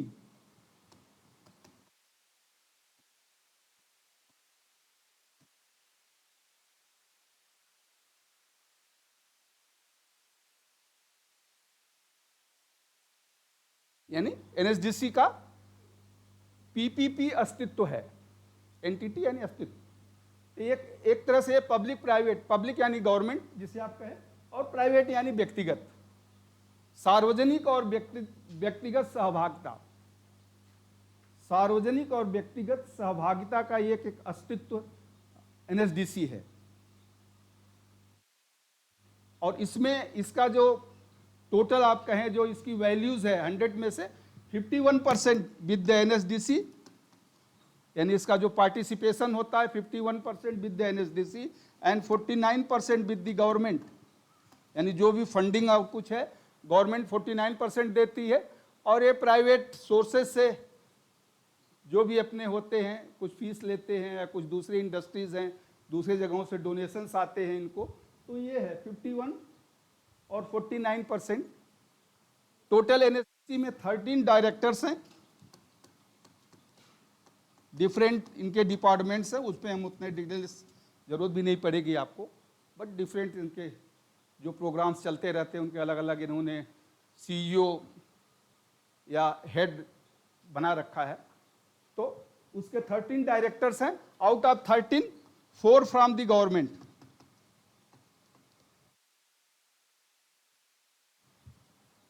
तो 13 में से 4 गवर्नमेंट से होते हैं, यानी मिनिस्ट्री ऑफ स्किल डेवलपमेंट से नॉमिनेट होते हैं, और 9 जो होते हैं प्राइवेट पार्ट, यानी प्राइवेट बड़े बड़े जो बिजनेसमैन हैं इंडस्ट्रीज के, तो उनसे ये डायरेक्टर्स नॉमिनेट होते हैं। तो जिनका बोर्ड्स ऑफ डायरेक्टर जो है वो 13 मेंबर्स का होता है एनएसडीसी का। पीपीपी एंटिटी में है, पब्लिक प्राइवेट पार्टनरशिप होता है। 50% इक्विटी एनएसडीसी का होता है, 49% गवर्नमेंट का होता है। 4 डायरेक्टर्स गवर्नमेंट्स के होते हैं और 9 डायरेक्टर्स इनके अपने होते हैं। ठीक है, जैसा मैंने आपको बताया, इसका मेन फंक्शन क्या है? To work in the partnership with the other industries. NSDC का रोल है कि ज्यादा से ज्यादा उद्योगों को इस स्किल डेवलपमेंट की प्रक्रिया में शामिल करना, क्योंकि गवर्नमेंट के पास इतने संसाधन नहीं होते हैं, इतने प्रशिक्षण संस्थान नहीं होते हैं कि वह आज की आवश्यकताओं के अनुसार युवाओं को एक कौशल प्रशिक्षण प्रदान कर सके, इसलिए एनएसडीसी को लाया गया।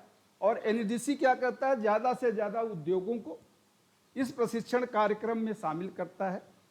उससे फायदा क्या होता है कि जो भी प्राइवेट इंडस्ट्रीज हैं उनके पास रिसोर्सेज है, they have got the resources, उनके पास फंड है, कुछ के पास अपना ट्रेनिंग स्ट्रक्चर्स हैं, ट्रेनर्स भी हैं, जो बड़ी बड़ी कंपनियां हैं देखिए उनके अपना ट्रेनिंग कॉलेज भी हैं, ट्रेनिंग इंस्टीट्यूट्स भी हैं। तो they have got training institute, they have got the trainer, they have got the infrastructure facilities. और इन सब के साथ साथ सबसे मेन एडवांटेज क्या है, they can provide large variety of job, वो जॉब भी दे सकते हैं, इंडस्ट्री वाले हैं। तो इसलिए इंडस्ट्रीज को इन्वॉल्व किया गया कि ये इंडस्ट्री जब रहेगी साथ में तो ये प्रक्रिया आगे चलती रहेगी।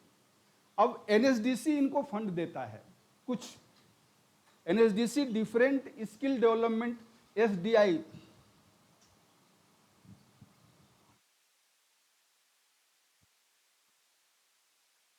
नाम कम से कम आप सुने, एसडीआई का मतलब नहीं पता?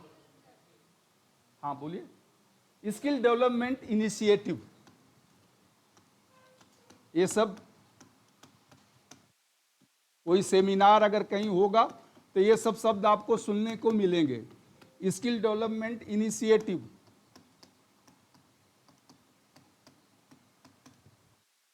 यानी कौशल विकास की शुरुआत। कौशल विकास की शुरुआत यानी स्किल डेवलपमेंट इनिशिएटिव्स के लिए एनएसडीसी हैविंग द पार्टनरशिप या working in the partnership to provide the skill training in the different areas और सेक्टर। अनेक क्षेत्रों में ये अपने स्किल डेवलपमेंट ट्रेनिंग्स को प्रोवाइड करने के लिए उसको कार्य करता है, उनको देता है। और हर क्षेत्र के इनके कुछ न कुछ प्राइवेट पार्टनर्स होते हैं। किस क्षेत्र में क्या कमी है, यानी कौन सी स्किल चाहिए, तो उन्होंने एक उसके लिए सर्वे किया। किस क्षेत्र में, क्षेत्र का मतलब वो जैसे इलेक्ट्रॉनिक का क्षेत्र है, इलेक्ट्रिकल का क्षेत्र है, ब्यूटी एंड वेलनेस की बहुत बड़ी मार्केट है, बहुत इंडस्ट्रीज होती हैं, तो ब्यूटी एंड वेलनेस का ट्रेंड है। जेम एंड ज्वेलरी का क्षेत्र है, मीडिया एंड इंटरटेनमेंट का क्षेत्र है। तो ऐसे ऐसे बहुत से क्षेत्र हैं। हर क्षेत्रों में कुशल कारीगरों की आवश्यकता तो होती है। अब इंडस्ट्री से जो निकलते हैं, इंस्टीट्यूट से जो निकलते हैं, क्या वो इंडस्ट्री की आवश्यकताओं के अनुरूप हैं या नहीं है, इसके लिए एनएसडीसी ने एक सर्वे कराया और उसे कहते हैं स्किल गैप एनालिसिस।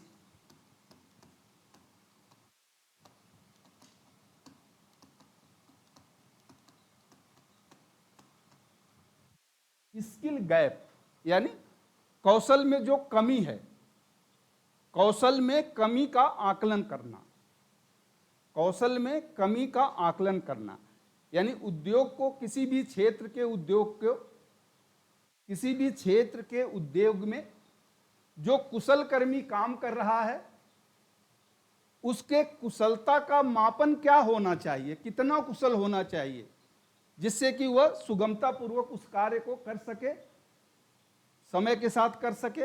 और जो हम प्रशिक्षण अपने इंस्टीट्यूट्स में देते हैं क्या वह उस लेवल का है, इसके लिए एक सर्वे कराया गया और उसे कहते हैं स्किल गैप एनालिसिस। इस स्किल गैप एनालिसिस के आधार पर ही एनएसडीसी ने एक सेक्टर्स, अलग अलग सेक्टर्स बनाया और हर सेक्टर के लिए क्या स्किल होनी चाहिए, क्या कोर्सेज होना चाहिए, क्या क्वालिटी होनी चाहिए, असेसमेंट और सर्टिफिकेशन कैसे होना चाहिए, ये सब उन्होंने बनाया। थ्योरेटिकली अच्छा काम किया है एनएसडीसी ने। क्रिटिकल लेवल पे अभी थोड़ा नहीं आ रहा है, बट जरूर आएगा कुछ समय बाद, या आएगा, धीरे धीरे आ रहा है तो आ जाएगा। तो उन सब का उन्होंने करके हर सेक्टर के लिए ये काम किया इस स्किल गैप एनालिसिस के, और डिफरेंट सेक्टर्स उन्होंने बनाया, डिफरेंट सेक्टर्स, डिफरेंट फील्ड्स का सेक्टर बनाया, और उसे कहते हैं, उन डिफरेंट सेक्टर्स को कहते हैं sector skill council, SSC, SSC।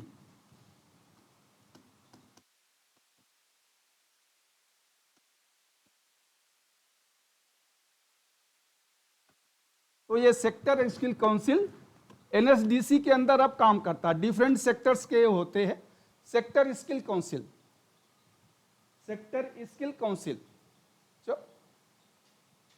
क्षेत्र विशेष कौशल परिषद या क्षेत्रीय कौशल परिषद इसे कहते हैं हिंदी में।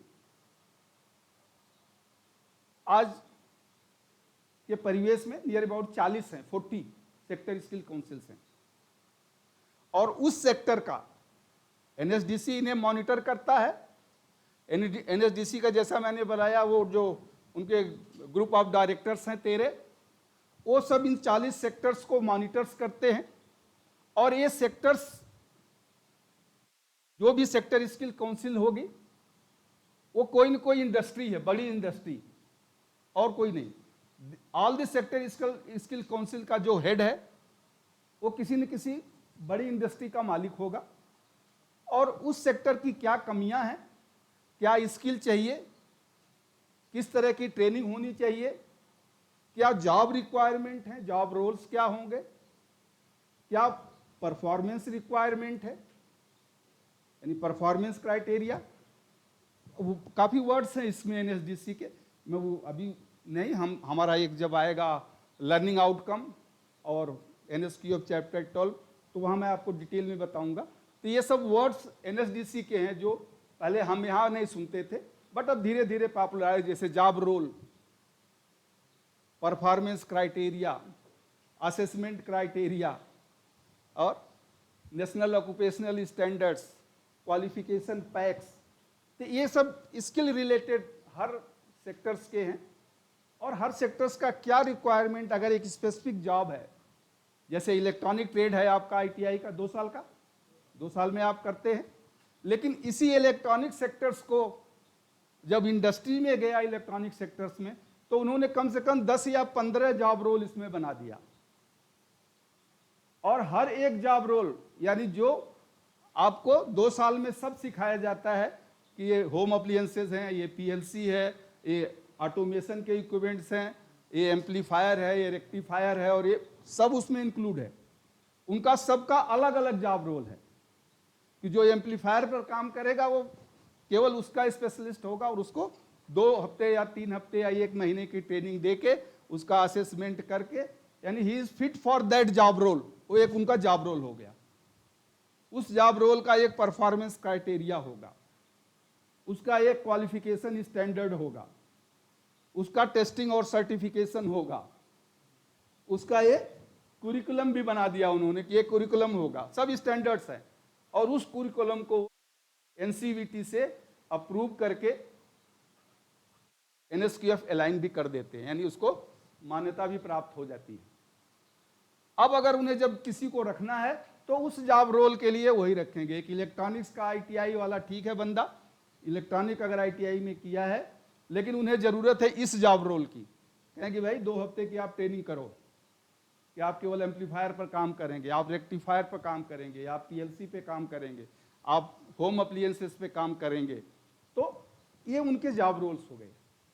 तो अलग अलग तरह के जॉब रोल्स उन्होंने बनाया, और उस जॉब रोल के अनुसार क्या आवश्यकता है, कितने समय की ट्रेनिंग होगी, क्या क्वालिफिकेशन मिनिमम होना चाहिए, तो वो उन्होंने ITI के बजाय 8th और 10th पास को भी लेते हैं। इसीलिए आपने देखा आजकल इंडस्ट्री जो है 8th और 10th पास को भी ले रहा है। आप यहाँ टेक्सटाइल सेक्टर्स में जाएं तो टेक्सटाइल सेक्टर में वो ITI पास या डिप्लोमा पास वालों को कम प्रेफर करते हैं। 8th और 10th को लेके वो 2 हफ्ते की उनको ट्रेनिंग दे देते हैं कि भाई, जो मैंने इंडस्ट्री में देखा कि जो केवल कपड़ा उसको काट देना है सीधा सीधा, कुछ नहीं, एक का काम है केवल प्रेस कर देना, ओनली प्रेसिंग, तो वो पूरा दिन भर प्रेसिंग का ही काम करेगा, एक कटिंग का काम करेगा, एक मीजर का काम करेगा। जो कॉलर सी रहा है वो दिन भर केवल कॉलर ही सीता रहेगा। आगे बढ़ा देगा, आगे दूसरा करेगा उसको।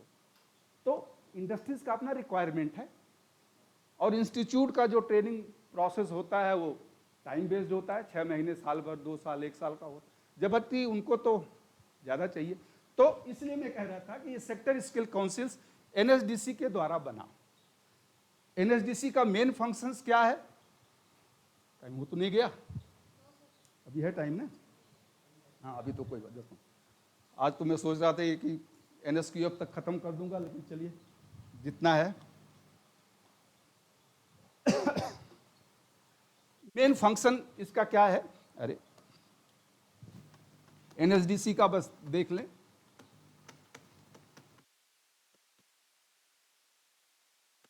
कुछ फंक्शन तो आप समझ ही गए होंगे, मैंने बताया। तो मेन फंक्शन क्या हो सकता है इसका? प्रोवाइड फंड एंड इंसेंटिव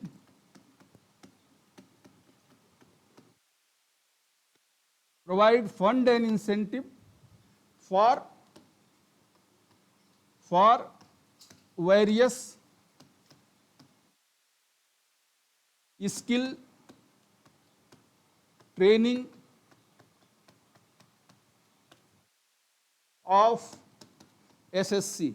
अब SSC लिखने से आपके समझ में आ जाएगा।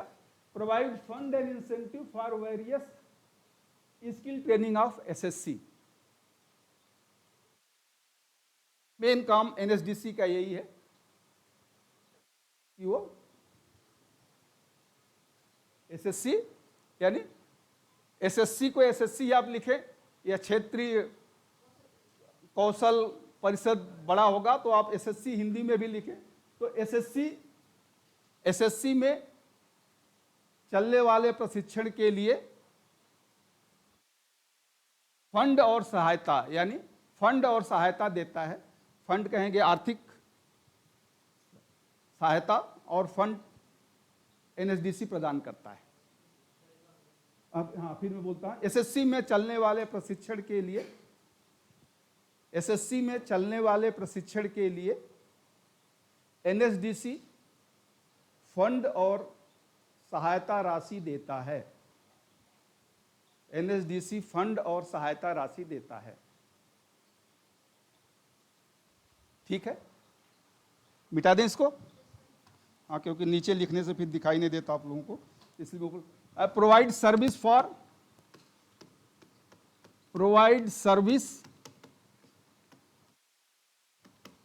फॉर, यानी सेवा प्रदान करता है। किसके लिए? नीचे हम बताते हैं, निम्न के लिए सेवा प्रदान करता है। निम्न के लिए सेवा प्रदान करता है। प्रोवाइड सर्विस फॉर, पहला इसमें skill gap analysis.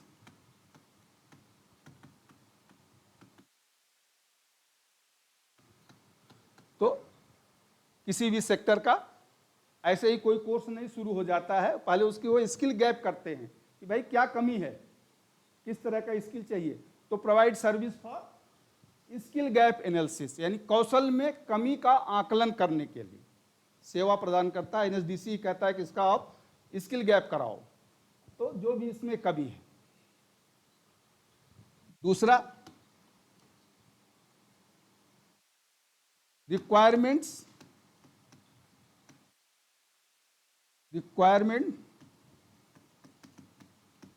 As per job role.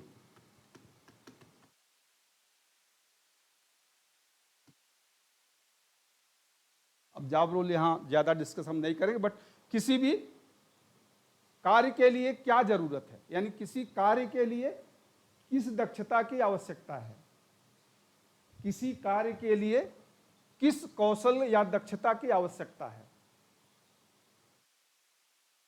एक तो जनरल स्टडी होती है, उसे स्किल गैप कहते हैं। एक स्पेसिफिक स्टडी किसी एक स्पेसिफिक काम के लिए। एक तो इंडस्ट्रीज की स्टडी हो गई कि उस इंडस्ट्री को ओवरऑल, किसी इंडस्ट्री को ओवरऑल क्या स्किल चाहिए, अब उस इंडस्ट्री के स्पेसिफिक काम के लिए कि अगर वो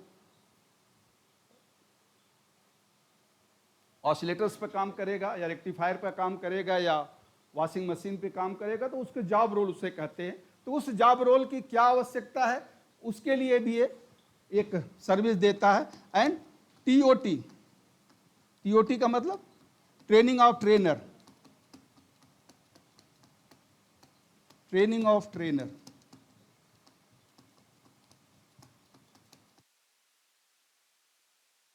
हर जगह उन्हें भी प्रशिक्षक तो चाहिए ही, तो प्रशिक्षक का भी प्रशिक्षण, तो प्रशिक्षक का प्रशिक्षण प्रदान करने के लिए एनएसडीसी सेवा देता है। प्रशिक्षक का प्रशिक्षण प्रदान करने के लिए एनएसडीसी सेवा देता है कि आप प्रशिक्षण करो।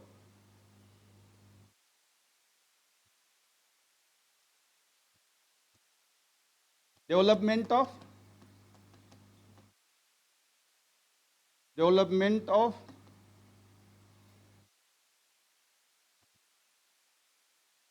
Skill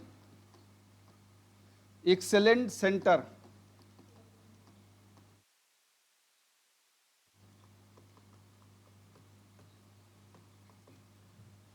skill excellent centre.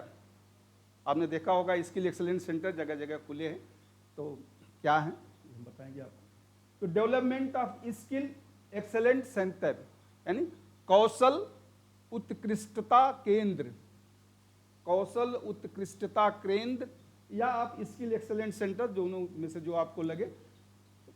कौशल उत्कृष्टता केंद्र के विकास के लिए, कौशल उत्कृष्टता केंद्र के विकास के लिए प्रधानमंत्री कौशल केंद्र जगह जगह खुले भी हैं। आप के आप सुनते होंगे कौशल केंद्र, तो कौशल केंद्र में एक एक्सेलेंट स्किल बताया जाता है किसी स्पेसिफिक ट्रेड का, तो उसे हम कहते हैं स्किल एक्सेलेंस सेंटर। और एक किसी सेक्टर स्किल के अंदर चलता है, या किसी प्राइवेट पार्टनर्स को भी ये दे सकते हैं। सेक्टर स्किल के अलावा भी अगर कोई प्राइवेट पार्टनर ट्रेनिंग कराना चाहता है तो उसको भी ये दे सकते हैं। ठीक है, हो गया। चलें तीसरा पॉइंट इसमें, empanel the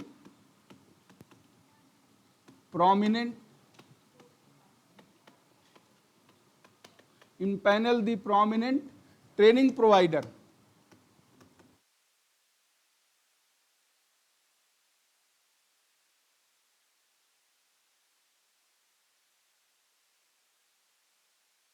for different skill।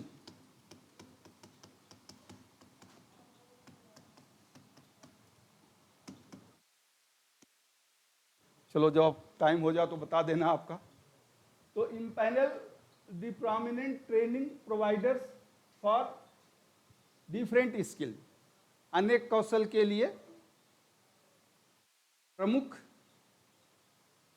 प्रशिक्षण प्रदाता। चलो आप पहले इंग्लिश लिख लो, हिंदी में बता देता हूं। अनेक कौशल के लिए प्रमुख प्रशिक्षण प्रदाता को नामित करना, पैनल करना मतलब नामित करना होता है। तो प्रमुख कौशल के लिए, सॉरी डिफरेंट मतलब अनेक कौशलों के लिए, अनेक कौशल के लिए प्रमुख प्रशिक्षण प्रदाता, प्रोमिनेंट, ये प्राइवेट पार्टी ही होती है, प्रोमिनेंट तो ट्रेनिंग प्रोवाइडर्स को नामित करना। और लास्ट आप लिख लें, चौथा पॉइंट इसका हो जाएगा, develop and maintain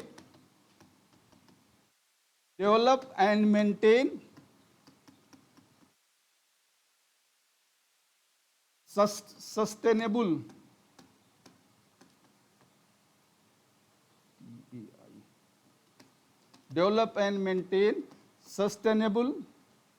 skill ecosystem.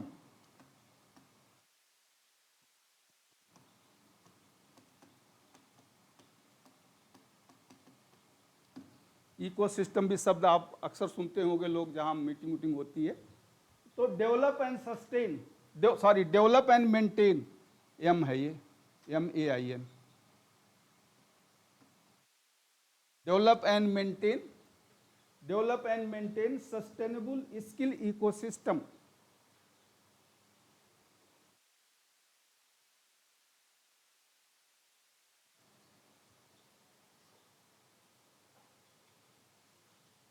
Develop and maintain sustainable, sustainable मतलब जो ज्यादा समय तक चले।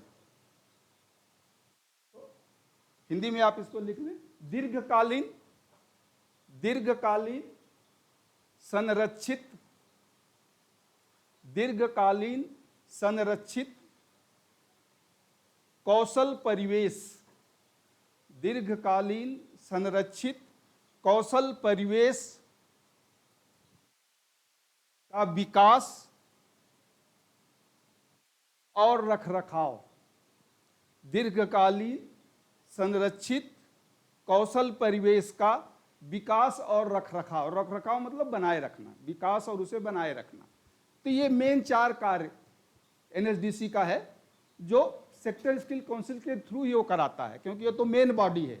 जैसे डीजीटी मैंने बताया, डीजीटी हेडक्वार्टर दिल्ली में है, वहाँ से वो डिफरेंट एनएसटीआई में चलाता है।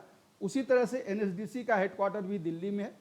Different sector skill councils different जगह हैं, और फिर अलग प्राइवेट पार्टनर्स उनके हैं, ट्रेनिंग प्रोवाइडर्स हैं और स्टेट डायरेक्टरेट्स हैं। तो ये सब उनके साथ काम करते हैं। एनएसडीसी के जैसा कि इसका एक पब्लिक प्राइवेट पार्टनरशिप में ये कार्य करते हैं, और बहुत से स्टेक होल्डर्स हैं, बहुत से हितधारक इनके साथ होते हैं। तो ये जिनके साथ कार्य करते हैं उसमें प्राइवेट इंडस्ट्रीज तो मेन है इनके प्राइवेट पार्टनरशिप में।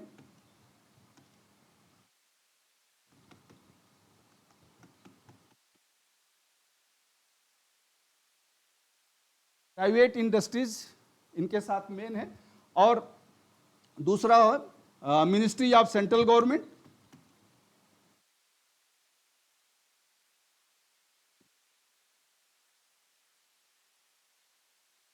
Ministries of central government, GOVT short मैंने दे दिया, यानी भारत सरकार के अनेक मंत्रालय, भारत सरकार के अनेक मंत्रालय भी इसमें इनके साथ होते हैं। State government,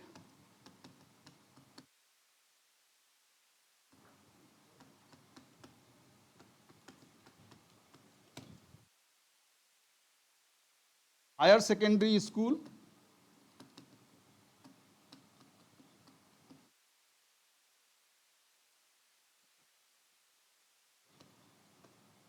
and universities.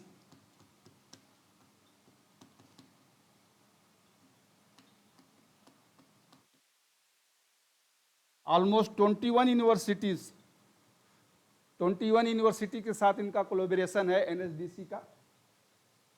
तो ये इनके प्राइवेट पार्टनर्स हैं जिनके साथ इनका कोलैबोरेशन होता है, जिनके साथ ये सहयोग करते हैं। तो उसमें मेन है प्राइवेट इंडस्ट्री, तो सबसे मेन है, 70% आप मान लें।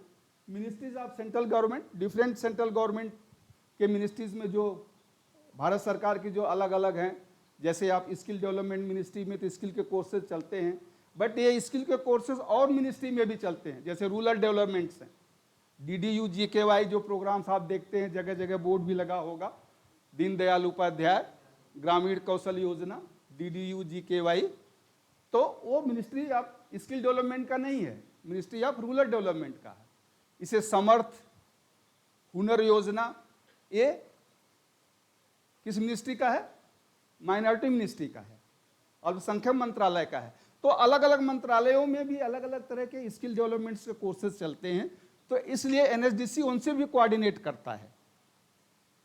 और अब मैंने आपको बताया स्टेट गवर्नमेंट्स में भी अलग अलग स्टेट गवर्नमेंट अपने भी कुछ स्किल के प्रोग्राम चलाते हैं, और हर स्टेट में एक स्किल डेवलपमेंट मिशन होता है, SDM। यहाँ भी उत्तराखंड में है SDM की ऑफिस, सर्वे चौक पे SDM स्किल डेवलपमेंट मिशन। हर स्टेट गवर्नमेंट में जो उनके टेक्निकल डिपार्टमेंट्स है, हर टेक्निकल डिपार्टमेंट्स के अंदर उन्होंने एक सेपरेट डिपार्टमेंट बना दिया है एक्सक्लूसिवली फॉर द स्किल के कोर्सेज जो चलाते हैं। और स्किल डेवलपमेंट मिनिस्ट्री से, गवर्नमेंट से भी इनको फंड मिलता है। तो एनएसडीसी इनके साथ भी कोऑर्डिनेट करता है, यानी स्टेट गवर्नमेंट के साथ कोऑर्डिनेट करता है। और स्कूल और कॉलेज और यूनिवर्सिटी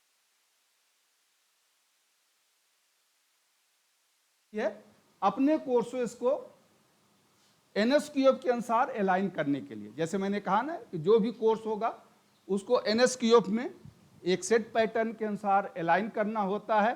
इसलिए यूनिवर्सिटीज़ और स्कूल और कॉलेजों से भी इनका कोलैबोरेशन होता है और इनकी हेल्प लेते हैं वो जो इनके एक्सपर्ट्स हैं कॉलेज में या यूनिवर्सिटी में, जो प्रोफेसर्स हैं या जो रिटायर्ड पर्सनस हैं, उनकी हेल्प लेके ये अपने कोर्सेज को वो फार्मूलेट करते हैं कि किस तरह से उस कोर्स को बनाया जाएगा, कौन सी स्किल होगी, और फिर उसको एनसीवीटी के द्वारा अप्रूव प्राप्त। तो ये इनके इस तरह से अलग अलग होते हैं। हो गया टाइम? अभी है? चल, हाँ, कोई बात नहीं, थैंक यू। चलिए 5 मिनट और।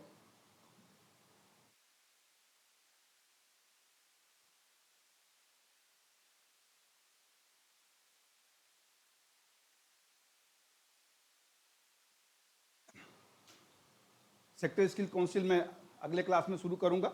अब इनको फंड कहाँ कहाँ से मिलता है और कौन कौन से मेन है, तो इनका एक अलग अलग से फंड का एक अपना ऑर्गेनाइजेशन है जिसे हम NSDC कहते हैं, NSDF, national skill development fund. इस फंड में ये NSDC के अंदर ही है, बट ये फंड ऑटोनोमस बॉडी है, इसका ऑडिट भी होता है। कोई भी इसमें डोनेट कर सकता है, कोई भी प्राइवेट पार्टनर, जैसे मैंने कहा 40 तो इनके सेक्टर हैं, बट और भी इंडस्ट्रीज अगर इनसे कोऑपरेट करना चाहें तो कुछ फंड डोनेट करें और इनसे जो हेल्प चाहेगा, क्या हेल्प मिलेगा वो हम डिस्कस करेंगे। तो कुछ हेल्प अगर उनको चाहिए तो वे डोनेट कर सकते हैं इस फंड में। और हर इंडस्ट्रीज का एक होता है CSR। CSR ये 2013 से पहले भी था, बट 2013 में इसको मॉडिफाई करके ये किया गया कि आप NSDC में भी डोनेट कर देते हैं। CSR क्या होता है नहीं मालूम?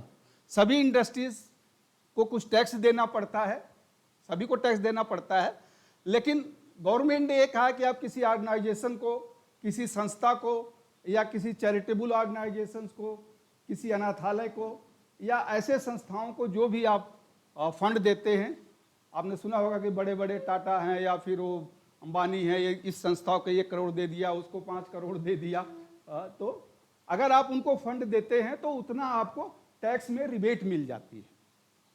तो ये एक तरह का गवर्नमेंट ने प्रोविजन बनाया इसके लिए, इसे हम कहते हैं SCR, corporate social responsibility. Corporate social responsibility.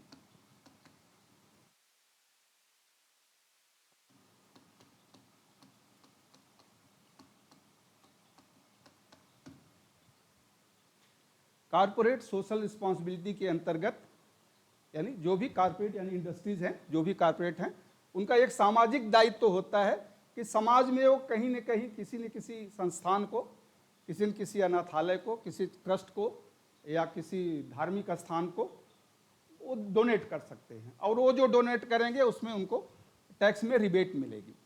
तो इसी तरह से 2013 में गवर्नमेंट ने उसमें NSDC को भी इंक्लूड कर दिया कि NSDC का जो फंड है NSDF, उसमें भी अगर आप डोनेट करेंगे तो आपको रिबेट मिलेगी। तो प्राइवेट पार्टनर से इनको फंड मिलता है और सेक्टर स्किल काउंसिल से मिलता ही है। जितने ट्रेनिंग प्रोवाइडर्स हैं उनको भी है, तो ये डिफरेंट्स हैं, उनको फंड्स दिया जाता है। और ये जो कॉर्पोरेट सेक्टर या जो प्राइवेट सेक्टर जो उनके SSC नहीं हैं, ये जब फंड्स देते हैं तो कुछ न कुछ चाहेंगे, तो NSDC इनको कहता है कि ठीक है, आपका अगर कोई इम्प्लाइज है आप हमारे इंस्टीट्यूट में भेज दें, हम उसको ट्रेनिंग दिला देंगे, तो उसको वो ट्रेनिंग दिला देते हैं। उनके जो मशीनरीज एंड इक्विपमेंट्स हैं बोलेंगे ठीक है, इस पर आप ऑन जॉब ट्रेनिंग के लिए भी हम आपको कर देंगे।